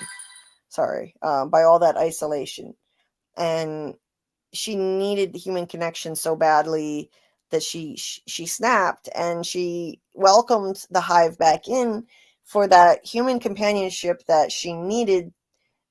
But she didn't just completely cave. I mean, yes, she needed the companionship, and she had a weird sleepover with them at the stadium, and she did a lot of recreational activities with Zosha and played games, but at the same time she was still collecting information about them to try to continue seeing if it was possible to unhive them, to beat this hive virus.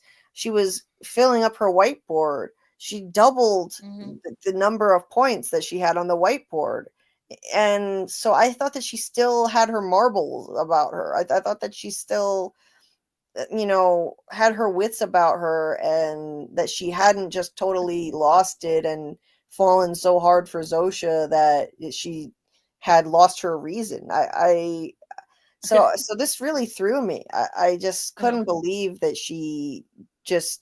her brain just shut off at this point. It was too much of the sexy sex. Yeah. Maybe the lovers in the hive just know everything, what to do, all the things. Well, of course they do. Yeah, but it didn't stop her from continuing to gather information about them and how to, to see if there's a way to try and continue working toward finding a cure for the virus. And she even reminded herself on the whiteboard, they eat people. Like, she was keeping her wits about her, and her feet still were on the ground. So that reassured. Wasn't that before the sexy sex? Was that before that part? Yeah. She got straight, like I put in the chat, she got straight turned out, homie.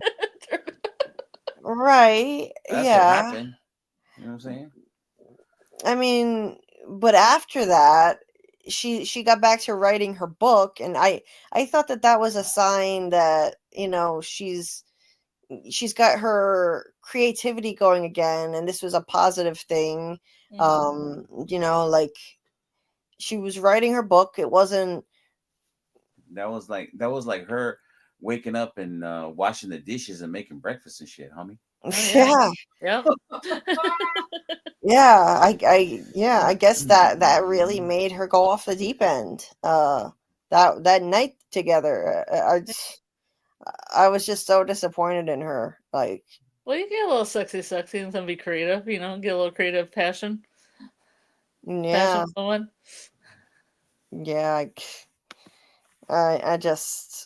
I really thought that she still had her head on her shoulders, and so I couldn't believe the change between episodes 8 and 9. Just how much, she, even, if you look at the last 3 episodes, just from episode 7 to 9, how far she's fallen from all common sense. She's lost in the sauce. Yeah. It's just drove me nuts. Zosha said, and Zosha, just smiles at her. I just wanted to smack both of them. And Carol's like, I want you to stay away from him, as if she has any kind of claim on her. Like, this is a relationship. It's not. She's like, I mean, did you see that machete? And you should hear the things he says about you, weirdos, evil. And that's when. Meanwhile, that's when Zosha lays on the floor and says, "Sorry, Carol, something's about to happen." Like, she's like, "Please don't be alarmed." No, but before I get to that part, before I get any further into it, let me check back in with the chat, and we'll see what you guys have to say about these developments up to this point. Let me scroll up here because I know we've been going on for a while since we last checked in here. Trace says Karl knows the good rap underground OG songs. He sure does. He sure does. Bill Chill, the all-seeing eye/I, hive mind. Indeed. Hey, Third Rock. Nice to see you. Welcome. Loving the stream. Thank you so much. Thank you. Please hit the like button. If anyone hasn't hit the like, I forgot to mention that earlier. Please hit the like and help people find the stream. The more you hit the like button and do things like leave a comment in the regular comment section, share the video if you can. When the stream is over, you can, if you have any hype points available, you can hype the video. All this kind of stuff really helps push this out to more people, so that would be much appreciated. Authored Rock also says, is it true we have to wait 2 to 3 years for season 2? I hope not. I hadn't heard that, if that's the case. But Apple does take a long time between seasons sometimes. I mean, I'd rather wait longer for quality. So, me too. Than have somebody just push them out every year just to, for fan service. Yeah, me too. I think 3 years is excessive, though, especially for this. Well, sometimes there's stuff like writer strikes and COVID and things that happen as well. True.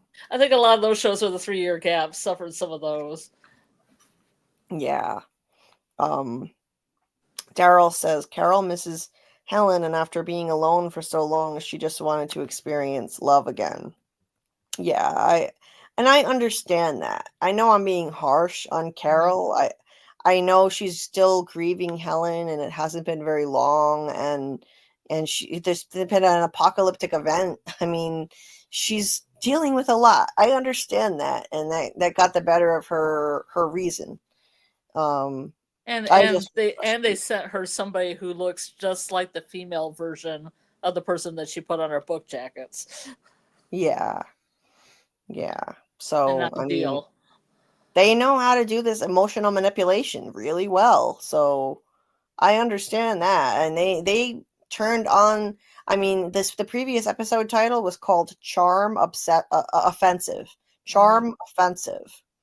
I mean, that's what they did. The hive mind did this charm offensive on Carol. They just gave it everything they had to try to win her over, and it worked. They turned on the charm big time. They know how to push her buttons. Yep. In more ways than one. Or one button at least. Yeah. They know how, and let's not forget they have her deceased partner's memories, and they can exploit that all they want. They know exactly how to get to Helen and what she wants from a partner because they have Helen's memories, and they know all about her book. So they sent a female equivalent of her leading man from the book, her dream woman. I mean, yeah. So, and she finally caved to it. So I don't mean to be overly harsh on Carol. I understand why it happened. I was just disappointed because, I got my hopes up based on her behavior in episode 8 that she wasn't going to fold like this. I was just laughing at the comment. Yeah, the Pluribus whipped. It's funny. Hey there, Ozrod MD. Welcome. Nice to see you. Hope you're doing well, and glad you found the stream.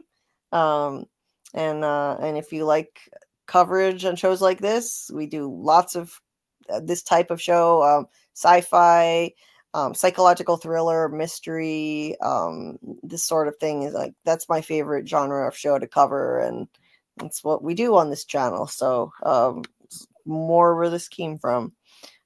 So please subscribe if you're not already subscribed. Trying to reach 2,000 subscribers, and every single one helps me get there bit by bit. It's a very slow crawl, but I'm hoping to get there in time. Daryl says, based on what Vince said, I'm thinking we might have to wait until late 2027 or early 2028. I could be wrong. It could come out mid 2027. Oh, okay. Yeah, hopefully not that long. I mean, they don't have to do a lot of special effects or anything for this show. So, But also, actors get involved in other projects too, and they have to wait till everything lines up as well. Right. That's true, but they don't have a big cast here, so Mm-hmm. so that helps. The cast is very small. Bill said Big Daddy Manu shows up like McLovin. uh, You ever seen Superbad, Julie? no, I've never seen I had to Super. put that on your list. Yeah, I've heard that's a good one, actually. I'll add that. JT Moore says, watch Breaking Bad, which I need to do, yes. They are notorious for having show opener teasers that are out of sequence from the rest of the episode, like the bear in the pool. It's an Easter egg of sorts for what's to come. Yep. Okay, gotcha. They started a whole season like that with the pool. I remember that. Okay. Daryl said the machete led to nothing this season. Maybe season 2.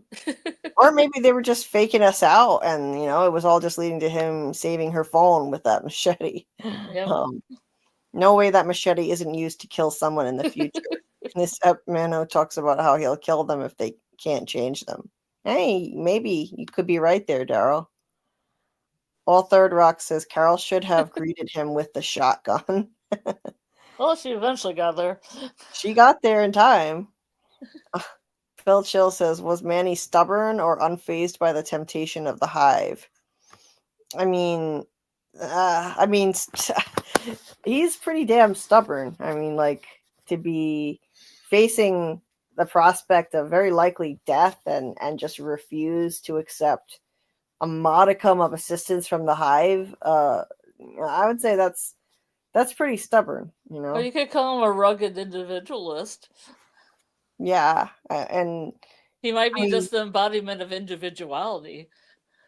But refusing to accept help again and again and again is a stubborn, a stubborn move. It's a stubborn attitude, meaning he won't accept their help no matter what the circumstances. That's being stubborn. That's a stubborn trait. Yeah, but he doesn't know if interacting with them does anything, because Carol didn't tell him that. Yeah. I'm not saying stubbornness is a bad thing necessarily. It could be a good thing. I'm not. It's like I feel like it's just more like cautious because he doesn't know.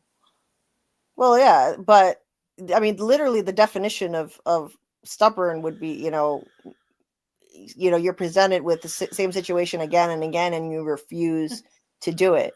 You refuse to bend even when you're facing death. Yeah. That's pretty stubborn. Bill says the good film shots are nice and similar to those in Breaking Bad and Better Call Saul. Yeah, they are. They're pretty.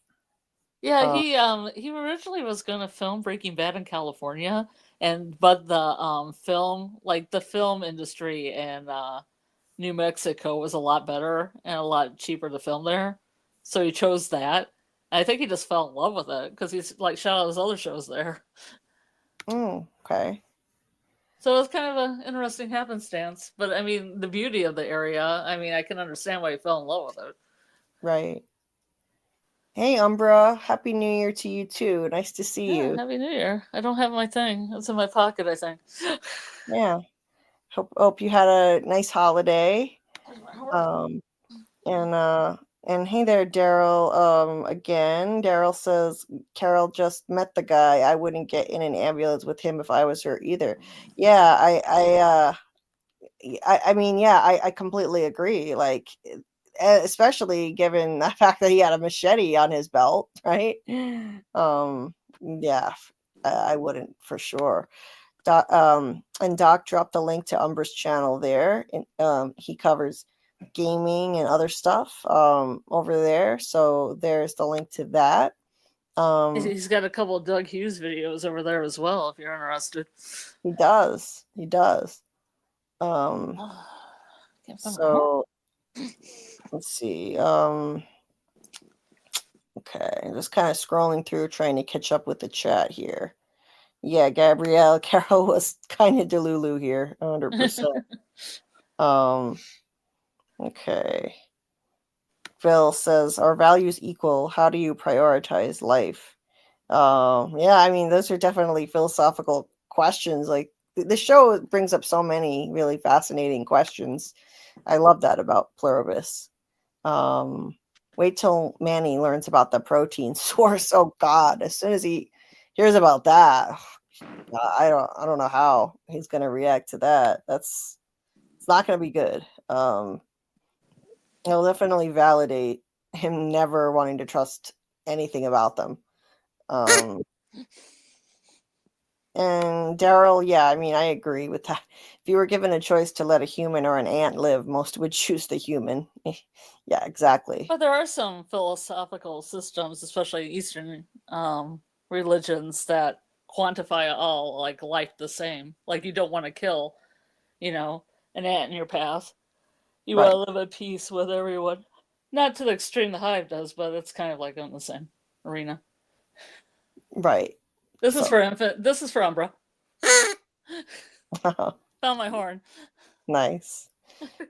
Happy New Year.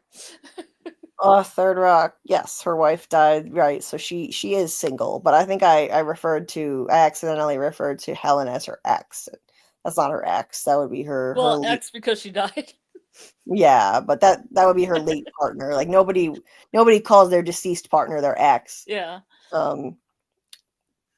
Daryl, yeah, I would choose the human too if I had to choose between the human or the ant. Let's see. Phil Chill, life, growth, reproduction, energy use, response to stimuli. Carol is about to get all of the connection. Yeah, connect it with billions of people at once with that one, that one sexual experience she had. That's for sure. Daryl says Carol is desperate for love, aka human connection, which she lost and was by herself for so long. It resulted in Carol opening herself up to the hive. I mean, I understand all that. I understand all that completely, and I understand why she caved, like I explained in the last live. I explained why. I mean, I understand why. Like I said the last time, I understand completely why she invited them back, but this just took me by surprise. The amount of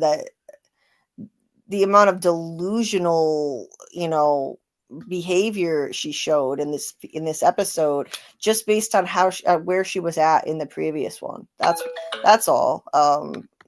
That's what threw me. It just, I don't know. Like, yeah, sex can cloud your judgment, sure, but I mean, a rational thinking adult shouldn't be that thrown just by a sexual experience, like It's like having sex with billions of people, Julie. yeah, maybe that. Exciting. You just can't go back after. Well, and if you think about it, it would have to be like the best ever, because it would be everyone on Earth, all of their combined sexual skills and knowledge. Think about that. Like, and they have all Helen's memories too. Yeah, so all of her memories, and like, think about that. Like, how could it not be the best ever? Because you have the knowledge of and skills of everyone on Earth. It's just like if you went to a doctor, it would be the best doctor ever, because they'd have the combined knowledge and skills of every doctor on Earth. And it's the same with anything that they do. Everyone is a literal expert at everything. Every member of the hive is an expert at everything, including sex. So I guess it just completely like fried Carol's brain. Yep. Let's see. Third Rock says, look at her choice of immune mates in what is this? Conus? What? Manusos or Kumba? I don't know what that first one is, but Manusos. Immune mates in Concus. Who's the what's that first name? I don't know. Conus? I mean, maybe that's one of the other immune people, but I don't remember who that is. Is you referencing? Let's see. Look at her choice of baits. Yeah, and maybe that was that dude, that Japanese guy or something. The older Japanese guy. Yeah, good for you remembering the name of the guy that we met like one time. Yeah. Anyway, yeah, I think she would rather have Zosha unjoined. Well, I mean, absolutely. she's not gonna get together with that Indian woman that has the kid. No, and Yeah, Zaxmi, or what's her name? What did Oh, you it's say? Lakshmi. yeah, and Yeah. and she's a lesbian, so it's it's gonna have to be a woman, of course. Daryl says the Unless guy they used, win her over. yeah, the guy used someone else's ambulance. Stop being a hypocrite. Yeah, he is being a hypocrite about that.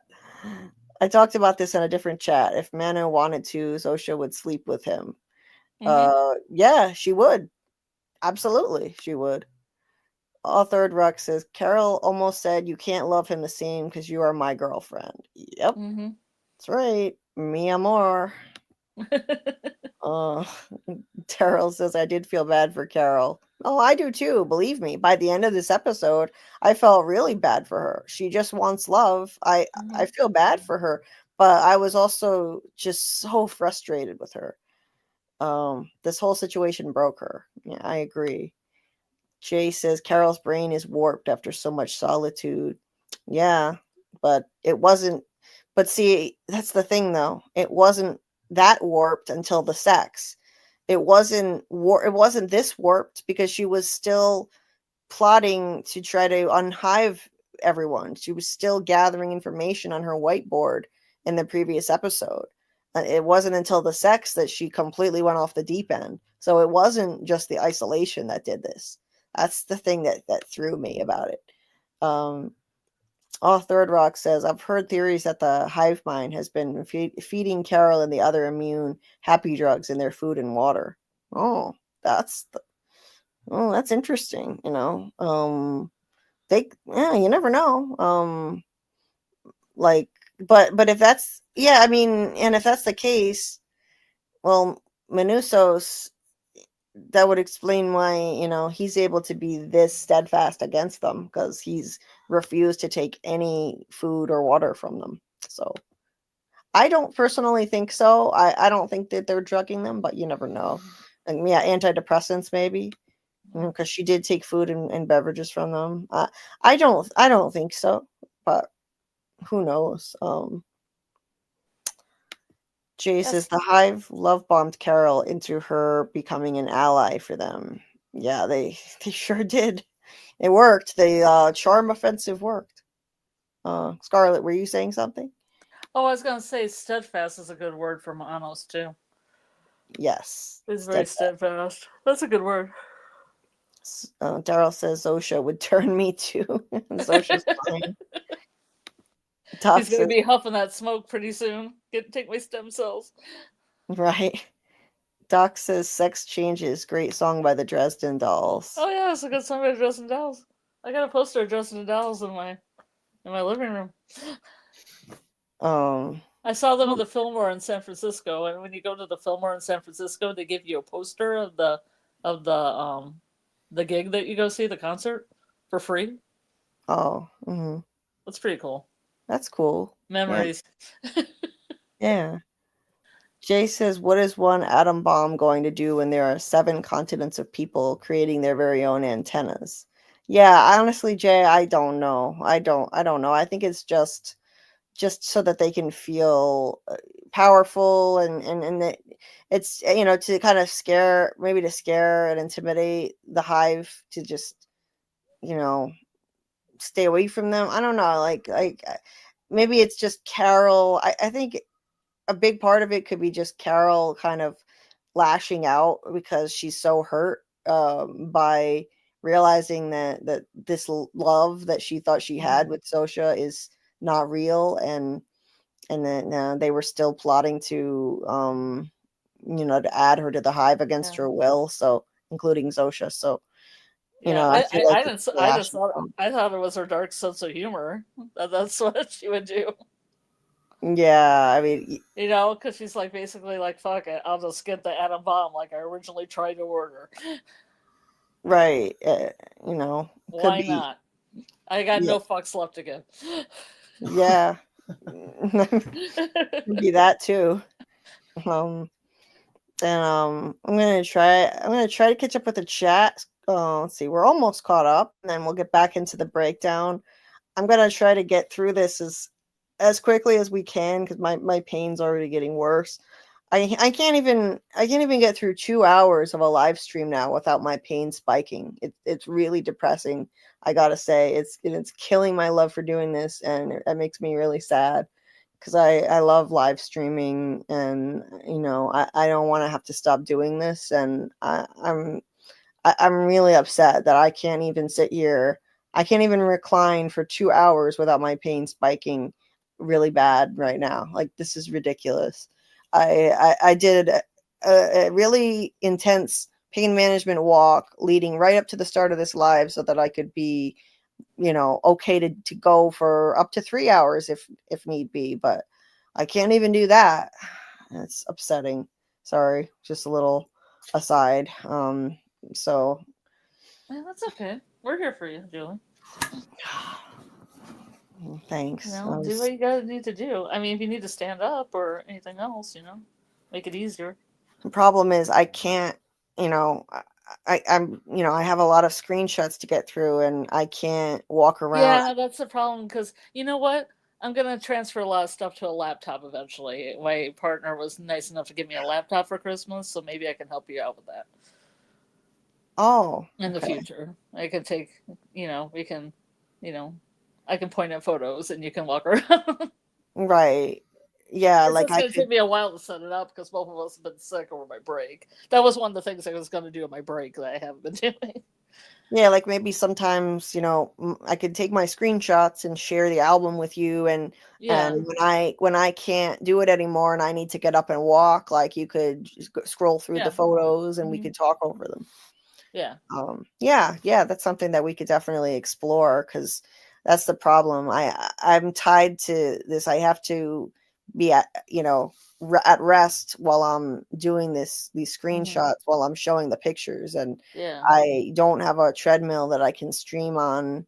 I got to work on changing that soon, because that would help. Up to now I didn't have the technology to actually do it because I cannot do it on the iPad, and I can even do it on the website because I tried to do it through the website too, and I can't. Okay. All right. But I can if I have a laptop. Right. I'll have. And I need to get a treadmill that works. So I had to. It's a long story. I had a walking pad, and it wound up causing me more pain, so I had to stop using it. And I need to just sell it and get a regular treadmill, because it was just a walking pad and it was too narrow. Anyway, let me get back to it, because the more I ramble, the more this is just going to hurt me. So let's get back on topic. So let's see. Doc says they reopened the writer's room while they were still filming, so they've been working on season 2. Oh, wow. Since before season 1 was finished. That's really encouraging. Okay, that's cool. And Doc heard 2027 for season 2. Hey, that's great. That's not a long wait at all. That's great. I mean, maybe even if it would be cool if it's like early 2027 and it would only be a little over a year wait. Cool. Doc says we don't know if they're making multiple or one big antenna, right? No, we don't know. I'm guessing probably just one really big antenna to send one ridiculously large antenna out into space. Remember he said the scientist at the beginning said maybe an antenna the size of Africa. That's a singular. So I think that's where they're going with that. Wow. Hey, Mr. Grant Gregory, nice to see you. Happy New Year. Hope you're doing well. I hope Jay is doing well. Grant says Manusos knew how to incapacitate them. He told them beforehand. How did he know? Yeah, he has so little information compared to Carol about the hive because he wouldn't talk to them. So it is. Zoja told him everything. So maybe that's why. That's how he knew. But how would he know how to? Oh, you mean like about the yelling? Yeah, like if she told them all about her and Carol's interactions, right. then it would come up as well. Like, you know, how does she affect you? What happened? This, that. If you ask the right questions, you'll get to that point. Like, Right. why Yeah. why did you guys leave? Right. Why did you guys leave? Oh, well, she yelled at us, or she did this to me, and then I almost died, and Right. XYZ. So like, so there's a way that you can be incapacitated. There's a way that 8 million of you will die because of XYZ. That's Right. how he could know. Yeah, that's right. He might have found out that way. Or is it possible that he's yelled at one of them before? Maybe when like she brought the food, and like maybe he's. Yeah, that's definitely a possibility. Absolutely. But we might have, if that had happened, we probably would have known about it by now. Like we would have known, unless it happened when the hive was away from Carol, and like maybe it happened off screen. Right, we would see. She'd be like, "Hey, why did you guys all trip out?" or whatever. Right. Yeah. Right. So we probably would have known about it if it happened. Let's see. All Third Rock said, and they also have all of their hang-ups. The best doctors, both Western and Eastern medicine. Yeah, I mean, they'd have both, all the best, because there's something to be said for both Western and Eastern medicine have their uses, and, so that's really cool, having all of that expertise.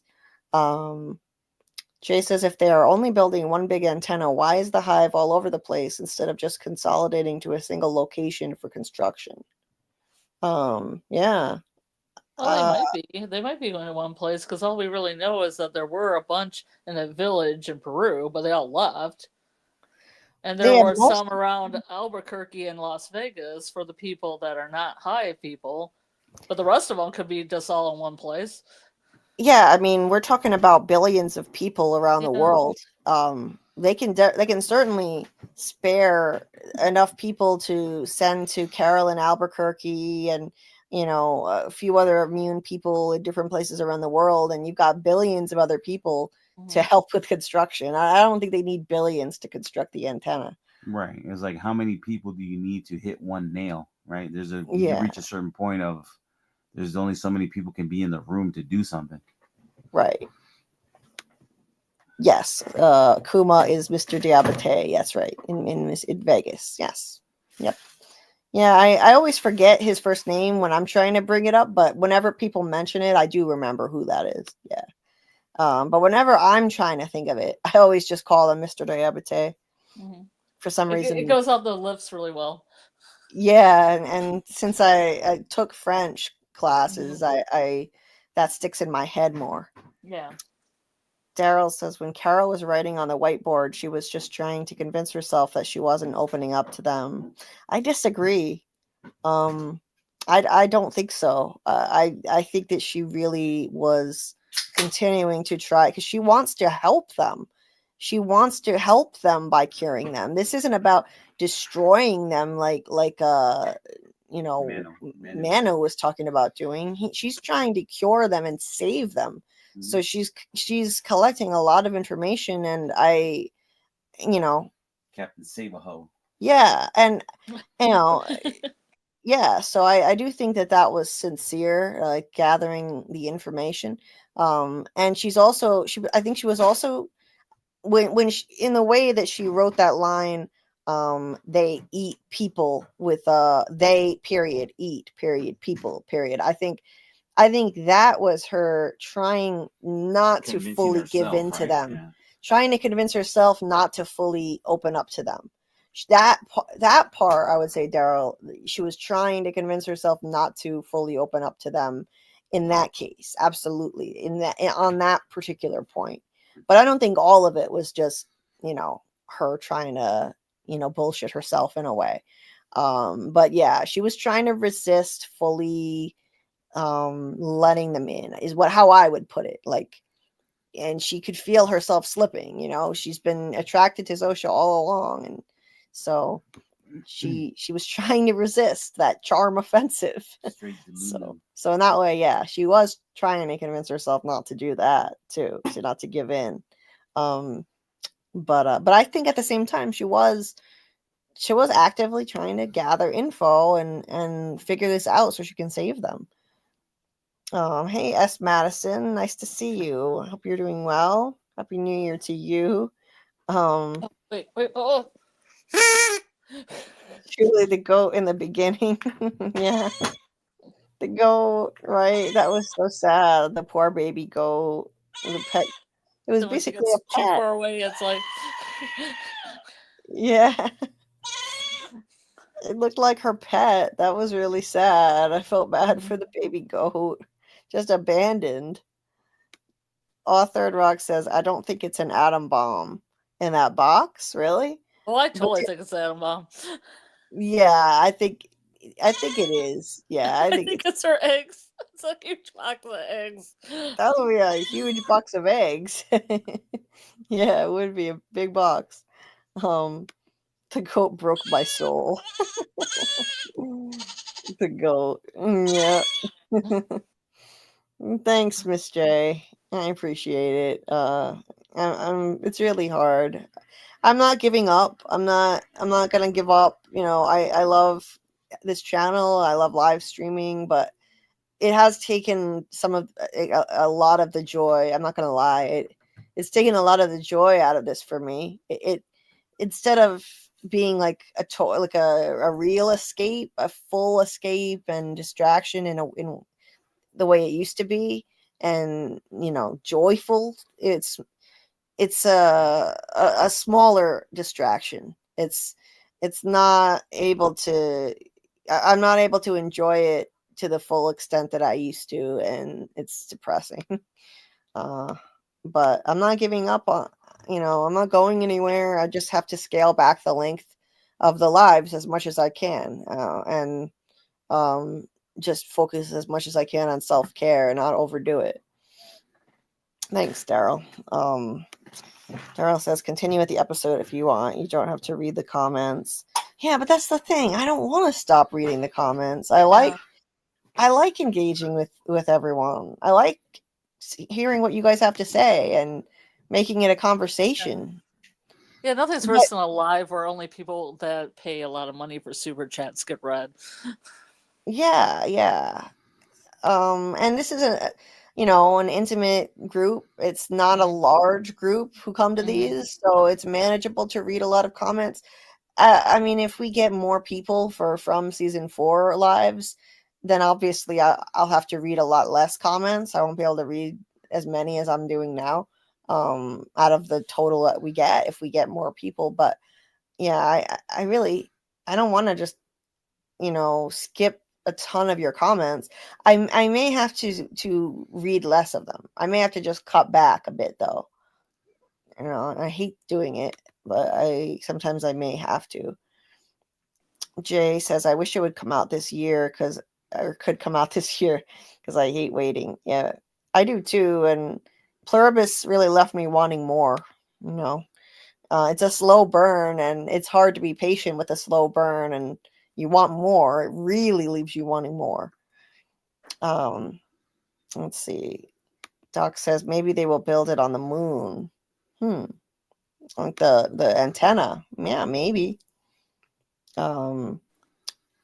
Third Rock says Manusos for Paraguay, he might have screamed at his mom.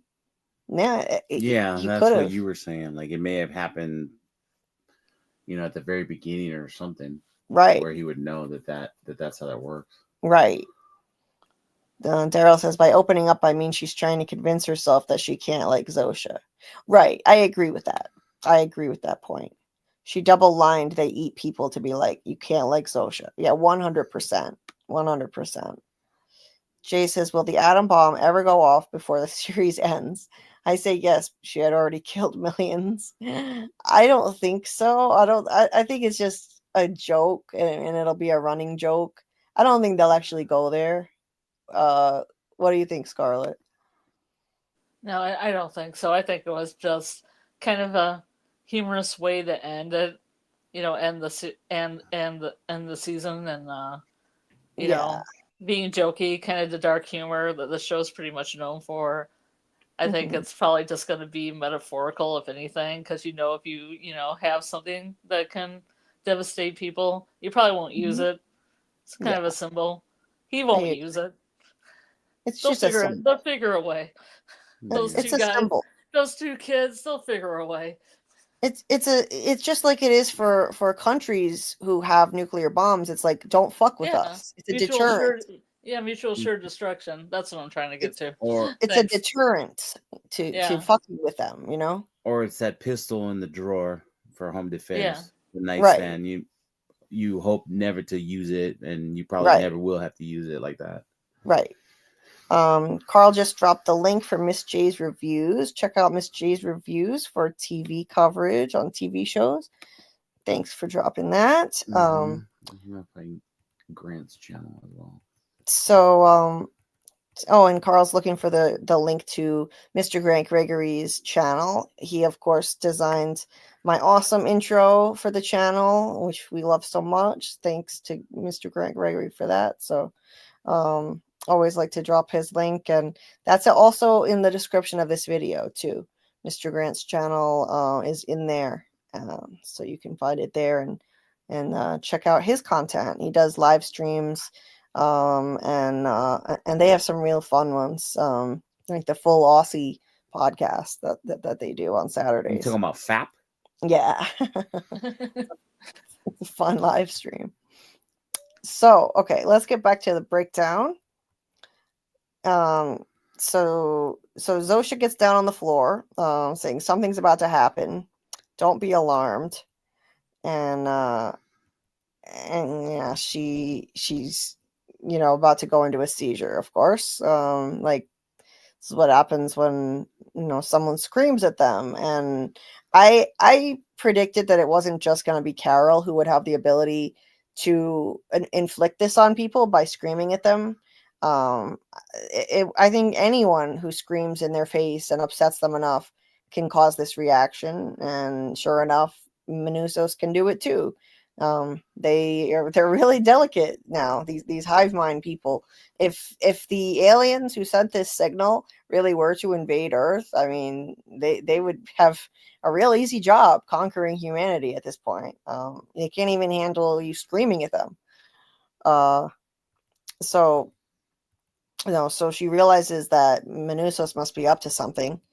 So she runs over there and finds him over this guy's writhing body, like tells him to get away from him, and he just ignores her and goes out to his car and gets a little notebook with all of these radio frequencies on it that he's been working on and crossing off this enormous list, including this mysterious one with the question marks that we had seen in a previous episode where he tuned to that frequency, and there were some strange unidentifiable noises on the other, coming through the airwaves. And so there have been a lot of theories around what could this mean, this 8613 frequency. What is he trying to do? What is he trying to accomplish with this? There's been the theory that the hive mind people are connected via radio waves, or the way that they communicate with each other is via radio waves in some manner. And I think this episode validated that theory in a big way, in how maybe this is some kind of glue that binds them together in some fashion, and their communication. There in episode 8 also, Zosha said something that kind of it reinforced the theory too, because Carol asked her, I guess you could say them, how they communicate with each other instantly, like the way they do, without talking. Zosha will just go silent and she'll get a communication. And she said like they're not completely sure how it works, but she compared it to radio waves. And it was in that moment when the train horn, and it inspired her to say, hey, how is it that you guys do that? And Mhm. then that's when she sort of described it how you're saying. It's almost like a subconscious radio transmission kind of thing. Right. And so I think that's fuel for that theory, that maybe there's something related to that, keeping them connected. It's all gonna come together that way. There's Mhm. gonna be some kind of. I think eventually you could have something where you could get somebody to disconnect from the hive, and then you put a helmet on them that transmits the opposite frequency, and then they won't be able to reconnect to the hive. So Okay. imagine like people who are unhived or walking around with like, sort of like helmets, like they have seizures and fall over. You remember those kids who would have? Imagine, and that's what it'd be. It'd be like a group of people who have wearing helmets that are broadcasting the opposite signal. The counseling. I was just thinking that Yeah. Carol builds an I like antenna and it has the opposite signal in her antenna, so it's just a battle of antennas. Yeah, Mhm. because I mean that's how certain, because you also have like you've heard of white noise, right? Well, that's the thing. You can have something making some loud noise, right? Like a helicopter, like a taka, taka, taka, taka. But if you have if the helicopter has powerful enough speakers and it's broadcasting the exact opposite sound that it's making, you don't hear anything. Right. So it can work the same way with a radio transmission. If you got a transmission that's going dee dee dee dee dee dee, and you have something transmitting the opposite, they cancel each other out. It's like wave, waves, the undulation of the waves. If you have the exact opposite happening, then nothing's happening. Right. Yeah, I like that. Yeah, that's a cool theory. Mm-hmm. Were you thinking about that before, or did you just come up with that? I thought about that when Manosus was like trying to talk to him, and it's like, we're thinking it's radio waves. It sort of came to me like, okay, if it's a global broadcast, if it's a global frequency, then how do you stop something like that? Well, if you have sort of a dampening field local to you, even local to your head, then that's how you would stop it. You could be broadcasting something just around your head that keeps that frequency away from you. Right. Yeah, I like that. Yeah. It's cool. So anyway, so Manusos, he takes out a little radio and he tunes to that frequency, the 8613, and goes back inside. Carol calls him a psycho and says, "You have any idea how many people you've probably just killed?" But he doesn't know that. He doesn't have any idea. He doesn't have the information that she has. He's not. I think it's unfair to call him a psycho because he doesn't know. She's partially responsible for killing those people by not telling him that that's what happens. By not talking because to she him. said she wanted to save the world manana, and she didn't sit down and talk to him and show him the board and everything, explain everything. That's right. Yeah. So he still got the hots for a girl. That's a good point. Like she cut off communication with him and didn't. He was actually ready and willing to keep talking to her. He compromised with her, and yeah, they had some issues going back and forth with each other. But he compromised and was willing to talk to her. And she shut down communication and didn't share a lot of vital information with him that she should have shared, that shouldn't have waited till mañana. So she's wrong to say this. He has no idea. No, he has no idea how many people he's probably just killed because he has no idea that that's how it works. Just like she didn't know the first time she screamed at one of them. So yeah, that was an unfair accusation. Statement on her part. So she's comforting this hiver, and he then he looks at his radio, and then he goes up and he does this. Yep. He screams like a psycho in the guy's face, which he's already just done a few minutes before. We just didn't see it. He does it again. And even after she just said, you know how many people you've probably just killed. I mean, he could have at least paused and said, like, what do you mean? But maybe, I don't know, maybe he didn't fully understand what she was saying because of the language barrier. He only just learned some rudimentary English, so I don't know. Maybe And he's also coming from the context of like maybe they're better off dead. right. So even if he does kind of know, maybe in that moment, the greater good is served by those people dying by trying to figure out the cure. To be honest, Yeah, you could look at it that way as well. Yeah. So so he does that. That was really comical. I gotta say, like, it startled me. It was like a jump scare. I didn't expect him to just suddenly scream again. The first one had been off screen. And then he holds the radio up in front of the guy, and because the guy goes into another seizure. He had woken up and come out of it, and he goes back into another one, and he starts talking to the guy, calling him by his name, which I found this really intriguing, saying, Rick, I know you are there. I help you. I am here. Listen, Rick, I am here. He keeps using his name. You come back. Yes, you can do it. Even with the language barrier, I think he's doing a good job articulating himself. The language barrier makes it more difficult, but honestly, he doesn't have to do that, though. He doesn't have to be speaking English. They know that the people in the they know hive, all languages. Yeah, but but he doesn't know they know all languages.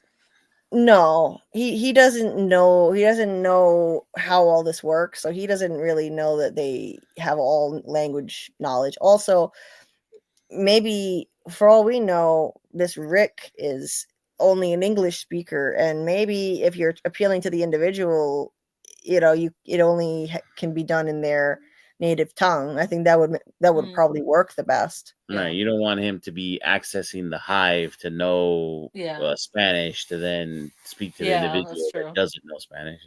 Right? Makes sense. So he says, listen, Rick, remember, you are there. You are there.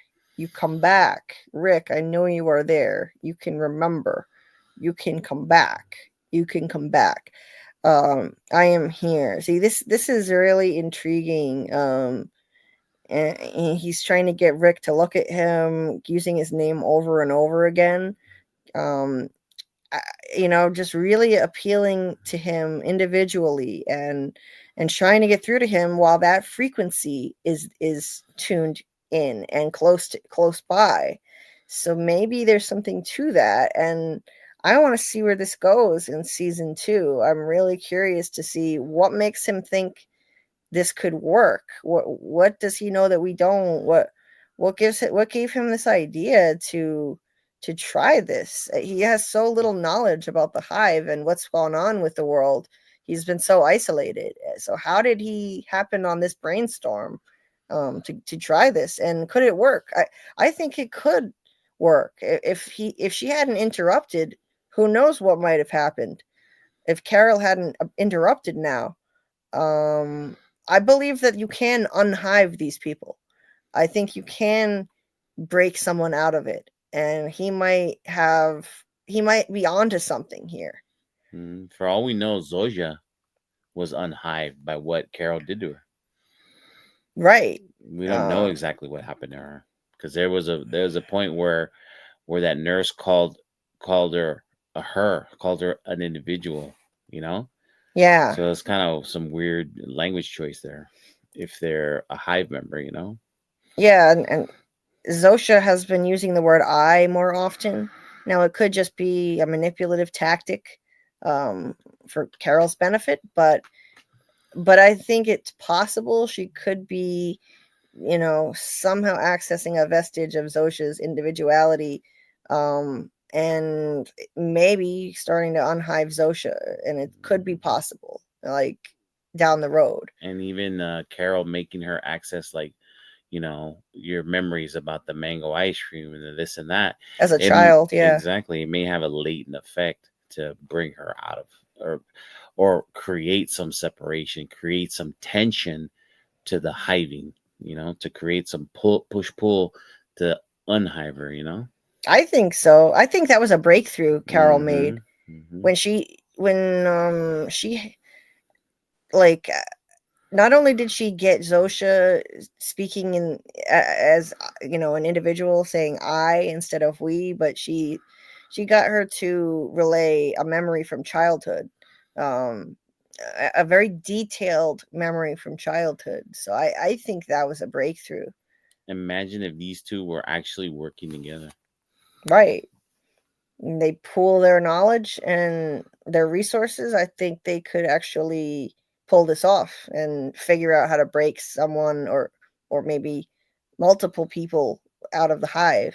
Mm-hmm.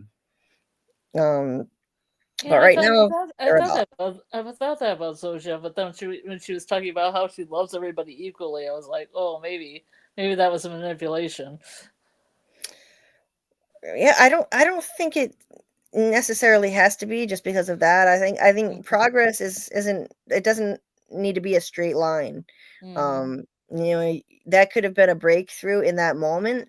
She temporarily was like she was accessing Zosha the individual in that moment, and it felt genuine. It really felt like it felt so heartfelt the way Zosha relayed that memory. And I believed it. I believe it still. But now it's like 2 steps forward, 1 big step back. This is kind of how it's going to work, I think. It's not going to be a straight line. It's going to take time. There're going to be setbacks in trying to do this, to unhive someone, especially with Carol and Minusos being at odds. I'm sure by the end of the episode they're on the same team, but they're gonna butt heads. They're both very stubborn people. And she literally shoots at him here. she shoots a warning shot to scare him, to make him stop Yeah, I doing didn't this to expect Rick. that. Yeah, I didn't either. Mm-hmm. She orders him to get away from that, to Rick, to get away from Rick. And we don't see what happens next. Well, we find out later, with Minusos. She goes and gets Zosha up and makes sure she's all right. She gets her some water. She's obviously really shaken up by it because she's developed feelings for Zosha, and Zosha could have died in that incident. Millions of people die whenever they scream at one of these hive people. So you could feel the concern here and the care that Carol feels for Zosha. The way she's staring intently at her, and like Zosha starts to say, "We'll be fine," but then she corrects herself and says, "I'll be fine." She keeps using that word "I," and some of it may be manipulative for sure. But it does give me some hope, though. Like, sometimes she does it naturally. She doesn't even start to say "we," and she just says "I." Yeah. And she touches Carol's arm. Carol holds her hand. There are feelings there. You can see that Someone's in the fantasy land. She's in fantasy land. She just lost her girlfriend, in the joining event. Helen died not long before, and in her eyes, she almost just lost another girlfriend. Or she could have just lost another girlfriend. So the phone rings, and Carol's like, "Yeah, I know who that is." She answers it, and she's like, "It wasn't me this time.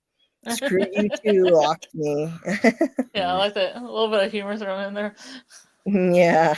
Yep. Yeah, that of course she had to that woman had to call up and cuss her out, thinking it was her who put threw all the hive, including that lady's son, into a seizure. Anyway, so Sosha says, Carol, I'm sorry, you know what we have to do. They've got to go away again. And Carol looks very upset. You can see her eyes. She's not happy about this. She just got Sosha back, and now she's got to go away again. And she asks where Manusos is, and Carol's like, he's fine, don't worry about him. Zosha said he did warn them first before he screamed at them. He warned them. So that's something at least. So that's interesting. So he warned them before he did it. That means he must have some idea that he must have known that it could harm them, because he warned them first. And then that way they could get to a safe spot, and Zosha was able to lay down because she knew that was about to happen. Yeah. Because people could get hurt, and he could And get. so did Zaxmi's son or whatever. So she can't be that pissed off about it either. Yeah, but people could get injured suddenly going into a seizure, and he warned them first. So at least they could try to get to a safe spot. Right, pull the truck over or whatever. I mean, can't pull a plane over, but hopefully there weren't too many planes. You could pull over a car in that amount of time. Yep. So how did he know? How did he know that yelling at them could cause them to go into a seizure? He must have. Maybe he did yell at one of them before. He could yell at his mom. It was a point made a little earlier. Maybe he said, "You're not my mom," or just yelled really loud at the woman, and she like started having a seizure.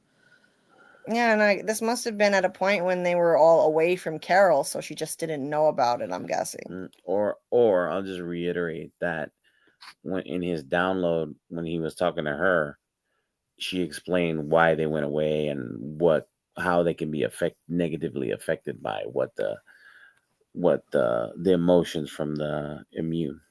I would just reiterate that, like maybe it was just from that, but it does seem very like he knew. Right. Yeah.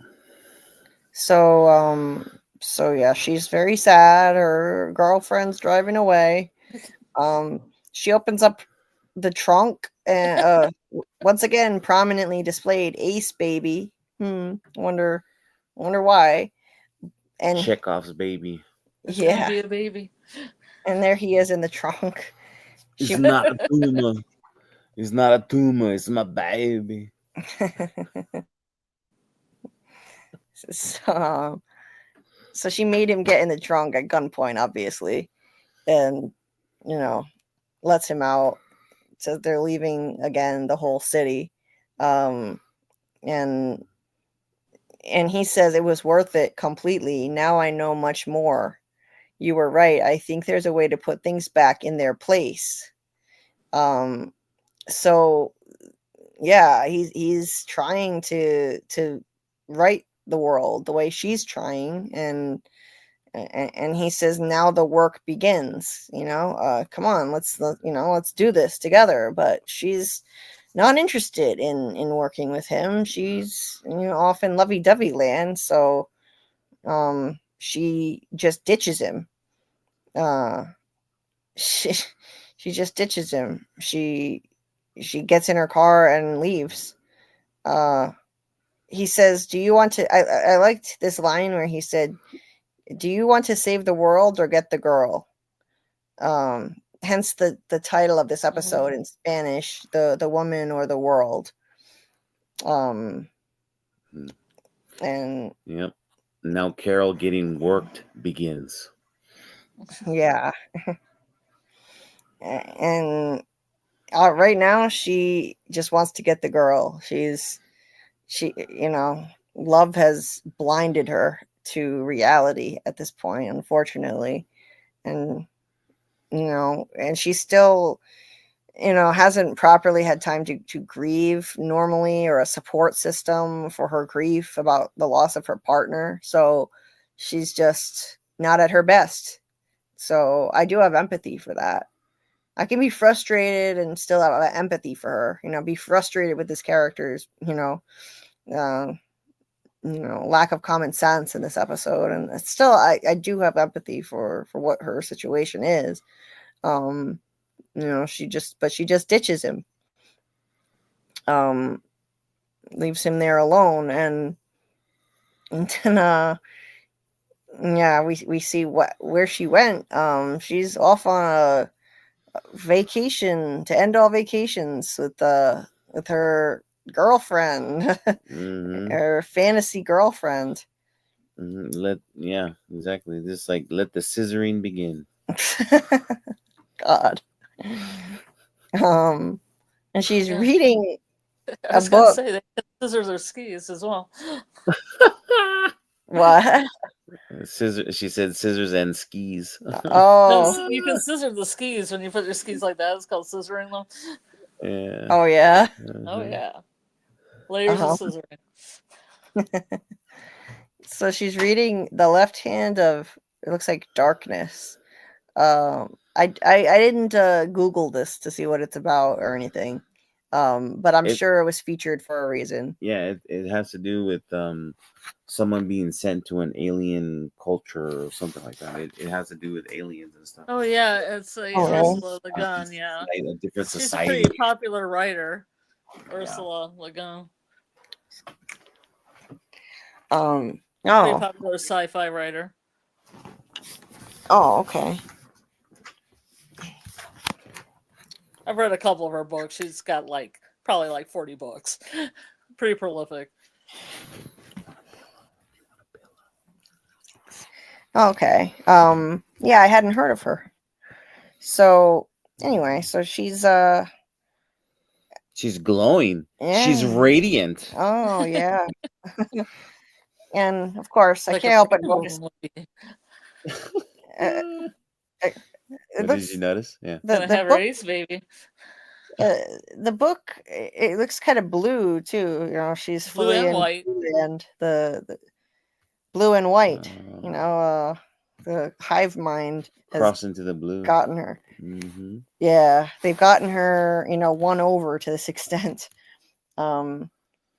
And she's like looking very lovingly at her hivey girlfriend in the pool.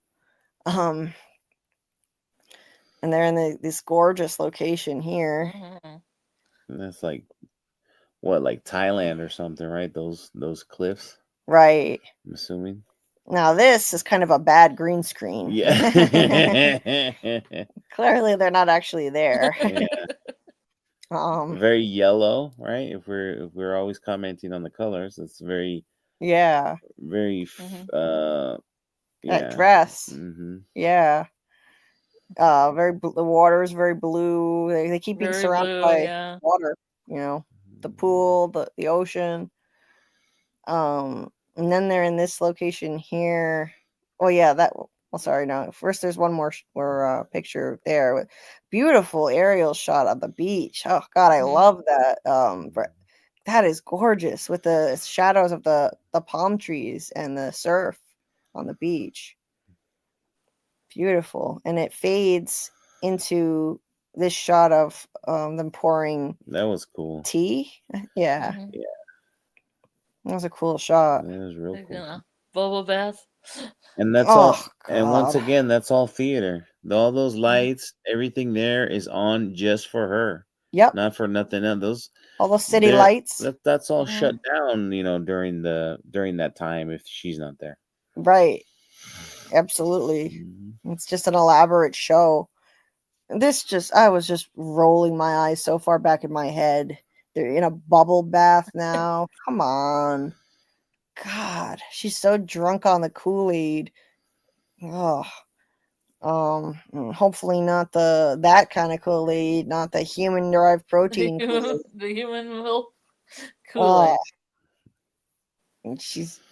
It focused, on that, too. Like, it's that same color of that stuff too. It's what's in there. It's that same color as the stuff they drink. Yeah, I doubt she's actually drinking that though. They do another really cool shot, That's fading kind of a from cool, yeah, that's kind of a cool in between shot there. that into this. And it's the ski lift. It's not a ski lift, it's a gondola lift. Mhm. Um that's cool as they're going skiing. Oh, I did get it kind of right. They are in red and blue. I just picked this picture randomly. Yeah. Yeah, Carol's in a very bright blue. She's ensconced in the blue of the hive mind at this point. You know, I like the fact that they lingered on the shot of the mechanism of the gondola into where once they were out of it, it just totally all stopped. oh, It didn't keep yeah, going, right? Like it normally would. It just it Yep. just stopped. yep, because it was just all for they them. needed. Yep. Mm-hmm. Yeah, yep. And this place is deserted. Look how big this room is, and there's nobody there but them. No one. They didn't So even much bother to booze. people this scene with anyone else. And there's your colors right there, Scarlet. Yeah, they're perfect It's even socks. transitioning from Yes. blue to pink to red back to blue. Well, I thought the pink might be romance too, because they had all the red when they were getting passionate, and then there's the pink Right. of Yeah. love and There's romantic definitely love. pink involved in their passion. You know. Yes, I know you said it before, and I just tried to ignore it. You're just having fun with it. A little bit of wink, a little bit of pink. I get it. Yeah. So and she is in her blissful ignorance for just a little bit longer. And they're But matching blue pants. But here comes the Zosia hammer. It's coming. Here it comes. The hammer. Yep. There's a lot of blue in that shot. There's It's blue on the beautiful. I left. wonder where they shot this. All the mountains in the back. There's a lot Some of kind of blue like and Switzerland-y kind of place, I think, right? Yeah. Yeah. a lot of blue and white in the shot, with the white of the sky and the snowy mountains, and the blue in the foreground, the blue pants. So anyway, so Carol finally gets around to asking the question, and we thought she should have asked already before she slept with Zosha. You know, I was just wondering if you, the first you, the unjoined Zosha you, if she have someone in her past? She might have someone in her present, for God's sake. Shouldn't you have asked that already? Like what if she has a spouse and a family? You don't even know if she was actually gay, if she was a lesbian. Yeah. You know, like she should have asked this before. But she finally asked. Zosha said she did a long time ago, and Carol asks if they're in there like with you right now. Zosha says no, they're not, and that's all. So in other words, then they must be dead. They're maybe they died. I'm guessing that means they died before the joining, because they're not in there. Yes, because if they had died after the joining, then their consciousness would be part of the hive mind. So we don't know if it was a woman or a man. She doesn't say, and Carol doesn't ask. I think she should have asked, but whatever. Carol, because this is supposed to be like, she thinks this is her girlfriend. Well, you might want to know if this woman was even a lesbian in the first place, or bisexual, or whatever. Yeah, because that would have given her some info. Yeah. And then, that it was illusion. Yeah. And it wouldn't be right, obviously, to, sleep with her, knowing this wouldn't have been her choice at all. This wouldn't like, if she wasn't in the hive, she definitely wouldn't have chosen Carol if she were straight before. But anyway, Carol says, I don't think I'm good at just feeling good. What makes you happy? She asks what makes them happy in their bodies, in the hive. And she says, there's a mix of serotonin, dopamine, vasopressin, oxytocin, Percocet. Fun fact, a study of zebrafish seems to imply that oxytocin is responsible for the development of empathy in invertebrate species about 200 million years ago. Okay, so Cool bro story. Yeah. All right. Carol I don't says, know. I always like those fun facts. I probably get along with the hive. yeah, because they know everything there is to know in human knowledge. So they'd have a lot of fun facts, an endless supply of them. Carol, she's headed for a big fall. She's like, I must have every happy chemical flowing in my bloodstream. She's so happy. She's like, I keep thinking it's gonna go away, but then it doesn't. Dun, dun, She dun. jinxed herself. I mean, I've made this mistake so many times, jinxing things by saying it out loud. She says, and I don't want it to. And then this is where the hammer drops. Zosha says, and it only gets better. You mean? That's the face you make when you realize, yeah, The jig is up. yep, yep, you're a delusional idiot. That's the face you make when you realize you just fucked up big time. Oops. Yeah, you're like, there goes the happiness. That's the exact moment the happiness went away. Goodbye, happy Carol. It was a very short. Yeah, it was fun while it lasted, girl. Mm-hmm. See you on the other side. Mm-hmm. Yeah. She's like, better. Mhm. Uh-oh. But then she's like, going back to something you said, or whatever. Right? It's like, no. Yep. She says, you're not talking about the joining, are you? Of course she is.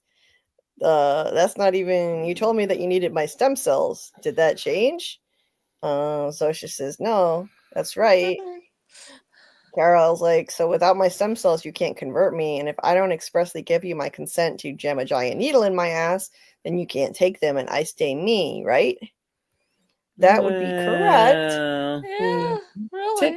Yeah.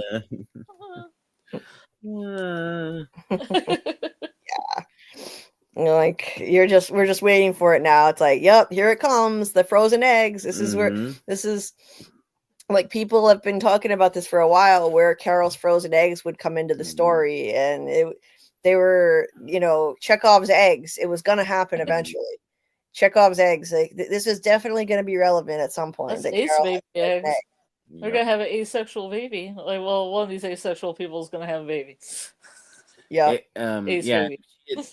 If she had known more about biology, she would have known that you can get stem cells from an egg, right? From an unfertilized egg. You manipulate it so that it now thinks it's a stem cell or something like that. You do something to it, and then there you got stem cells. Right. Mm-hmm. Yeah, and so this is where it happens. I was like, oh no, yeah, it's the eggs. It's gonna be the eggs, and it was. Mm-hmm. Maybe they'll do a video and they'll have another celebrity explain to Carol. Oh, this is how it works to get them. It'll be Bill Nye the Science Guy. Hey, Carol, I'm Bill Nye the Science Guy. Yeah, that would be funny. They need to do more celebrity cameos. Yeah. She said, "There's no other way to get my stem cells, is there?" Dot. Wait for it. Yeah. She doesn't say anything, and then Carol's like, okay, yeah, she knows what that means then. If there wasn't, you'd say so. She knows how this works. Yeah. She's like, so there is a way. Because she knows that they don't lie. If there wasn't a way, they would just say, no, we can't get your stem cells any other way. Yeah. But she didn't say that. So there's that. That was an awkward moment.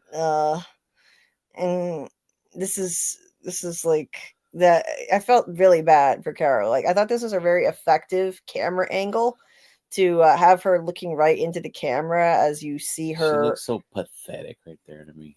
Doesn't she? So pathetic.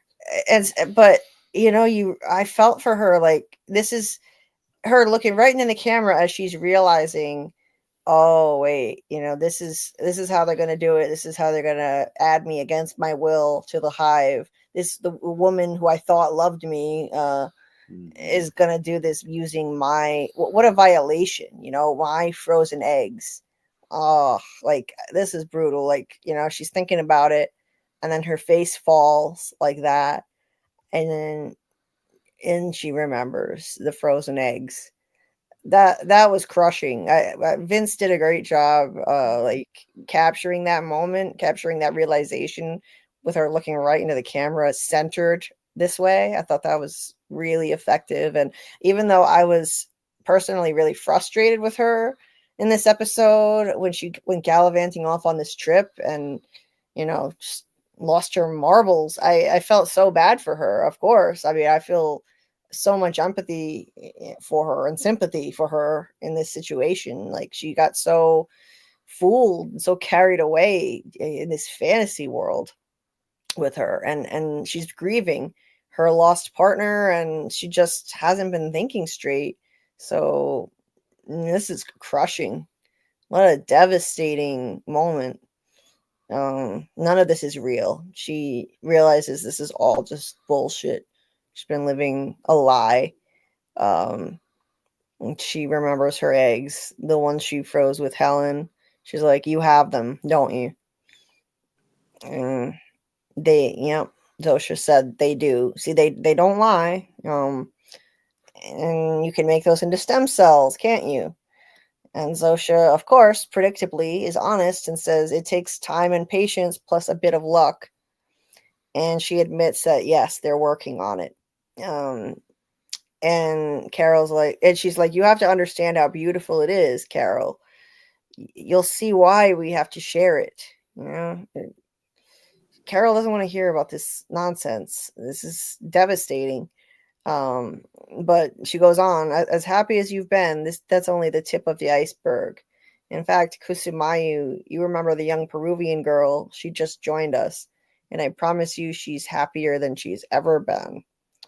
You can hear that came around full circle. Yeah, it did. You can hear that straight from her if you like. So now, so basically, like, so sometime between, the events of, when Manny joined Carol, showed up and met Carol, and Carol went off on this vacation, those 11 days passed. So she must have been on this vacation for a while. So from that 60-day mark we saw to that 71-day mark, that's where we're at now. And so we're now caught up to what we saw at the beginning with the Peruvian girl, and she's joined them now. She's like, you can hear that straight from her if you like. Devastating. Carol says, how long do I have? And of course she gets honesty. So she starts talking about it in scientific terms, and Carol just wants to know how long. And the answer is a month, hopefully no more than 2 or 3. So she doesn't have much time, and she just so I think, this is to kind of hammer home the point that we just lost, the fact that they showed us, okay, 71 days in the beginning. This is to make us do the math. I guess that's why they did it this way. She just wasted 11 days when she could have been working against the hive, to try to break this, mind virus. Minuso came to her 60 days after the joining, and that Kusumayu joined the hive 71 days after the joining. So yeah, maybe they jumped around in time just to kind of drive home that point, that she just wasted 11 days. 11 days that she, and she only has a month, maybe 2 or 3 max, before they force her to become part of the hive against her will. Those 11 days are precious time when you're dealing with so little time now before they can do this. And she says, if you loved me, you wouldn't do this. Another devastating line right here. Of course, she doesn't love her. Because we love you. Yeah, but we do love you, Carol. Please understand, we have to do this because we love you, Carol. It's a great gift. Then she corrects herself and says, because I love you. Yeah. Okay. That's just a manipulative. Sure. That's a manipulative device. Changing it to I. She doesn't love her as an individual. She can't. She doesn't have that. She doesn't have that capacity. Maybe at some point she can be unhived and she could develop that capacity. And I do think that there are vestiges of the individual still in her that Carol has accessed when like that time when she got her to recount that memory of the mango ice cream from when she was a child. So I don't think it's all been a complete manipulation. I do think there's the individual is still deep in there, but in this moment, that's just a manipulative tactic, saying I because I love you. But she said we first. Carol is done with the bullshit. Her eyes have been opened. The heart eyes are gone. That looks like anger. Angry Carol is back. Happy in love Carol is gone. She only was around like maybe a little over 11 days. Yeah. And that's it. Now, no. So now we're at 74 days. So I guess so basically so she lost even more than 11 days. It's like 2 So weeks she or lost about 13 days because this is forcing us to do the math. So I think that's why they did the little time jumps. The 71 day mark was when Kusumayu joined the hive, and 74 days is when the 74 day mark is when Carol gets back and joins Minusos again. So he arrived at the 60 day mark, so she's lost 13 days, almost 2 weeks, and she only has 1 month to 2, maybe max 3 before they force her to join the hive. That's terrible. So yeah, so I'll go through the last few scenes really quick. This is I think this is just the final one here, and then we'll check in with the chat and catch up with that before we shut it down.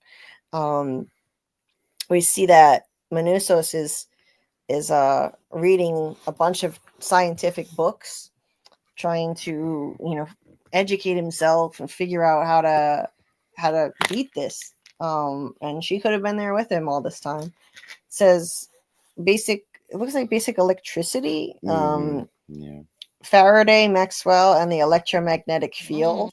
Faraday cage. Yeah. That's useful, and I think Zosha said something about them communicating with each other, potentially using electromagnetic fields. So then imagine, like I was telling you, like a helmet, like you create a Faraday cage. Like a Faraday helmet. Yep. Yeah, right. Faraday helmet. And the broadcast from getting into your brain, homie. Right. Hey, maybe it could work. So then it says data acquisition systems, I guess. Circuits, matrices, and linear something. Fundamentals of crystallography. And he's writing in his notebook. What does that mean? Flujo eléctrico número de something or another. Yeah. What is the first phrase mean about electrical something? I'm not sure what that word means, to be honest with you. Okay. Flujo? I'm not sure. Okay. So he's reading about radio frequencies and antenna. So really smart. Really smart what he's doing. I think he's onto something. Yep. And he at the same time these are in English. So he's got to translate them, and he has to look up things like loop. He's looking up loop in the dictionary, and so he's got that added language barrier, and Carol could have been helping with this. And what a waste of time. With the shotgun blast hole in the background. Yeah. Where she shot at him. And then this is where he hears the helicopter. Yeah. So he hears the helicopter approaching, so he runs outside and sees this giant box being delivered by the helicopter and left there. And then it lands and she comes out. Of course, look who's flying the helicopter. It's Mhm.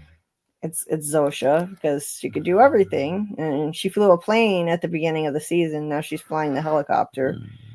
And Carol still looks devastated, having to leave her, even though, you know, she realizes this was all bullshit now and it was a fantasy. It's hard, you know, it's hard to shut off her emotions. And Zosha, you know, Zosha, of course, gives her a little smile. You know, they can smile through any situation, and she doesn't care for Carol personally. So this isn't devastating for Zosha, like not at all. Carol gets out of the helicopter, it leaves, and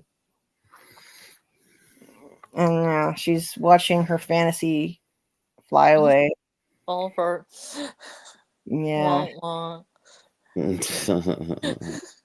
there's the box. She tells Manusos, "You win. We saved the world." He asks, "What is this?" She's like, "Atom bomb." The end. Yeah, what an explosive ending. Yeah. Yeah. So you did that. Yeah. I thought that was funny. That was a funny, darkly comedic touch to end the episode. And there's the bomb. They really did it. They delivered. They gave her an atomic bomb. I think this could have a constructive purpose, though. This will prove to him that they will really give her anything, or give them anything that they ask for. Yeah. Even an atomic bomb. That's wild. They really did it. They So really he could ask them for all the materials he wants to make a antenna or a Faraday helmet or whatever he wants to make. Yeah.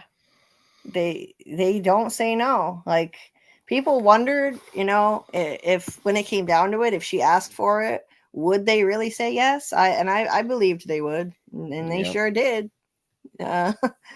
They can't say no to almost anything. The only thing that they declined to do in this whole time was tell Carol if there was a cure. Yep. Or how to do it, right? Yeah. They just wouldn't answer the question. They wouldn't answer. They couldn't lie about it. They can't lie, but they wouldn't answer the question. But they'll do anything else. They'll give her anything else. Incredible. So yeah, let's see what the chat has been saying. Let's see. Boyd, I built the goddamn box as a deterrent. It's supposed to scare people. Yeah, when I said the bomb is just a deterrent. Yep. From vibes there. S. Madison said, "My theory for second season, they cure Zosha, but now she's straight and into Manusos." Oh man, That'd be fun. What a twist! That would be a fun twist. Yeah, fun twist. Love it. So Carol drops the bomb on them because she's jealous. Nice. 21 likes. Awesome. Please hit the like button if you haven't done so already, and help people find the stream, please. Jay says, "Is the reason why the hive mind can't hurt people is because it would cause the hive to have seizures?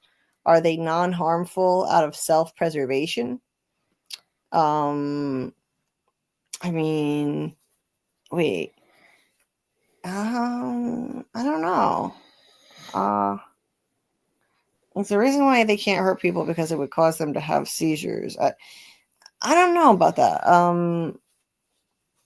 I mean, it maybe it could be self-preservation. You know, if they get into any kind of conflict, if they hurt anyone, then there could be blowback, and someone hurts them, and they have seizures. Yeah, I mean, why is it that they're just programmed this way?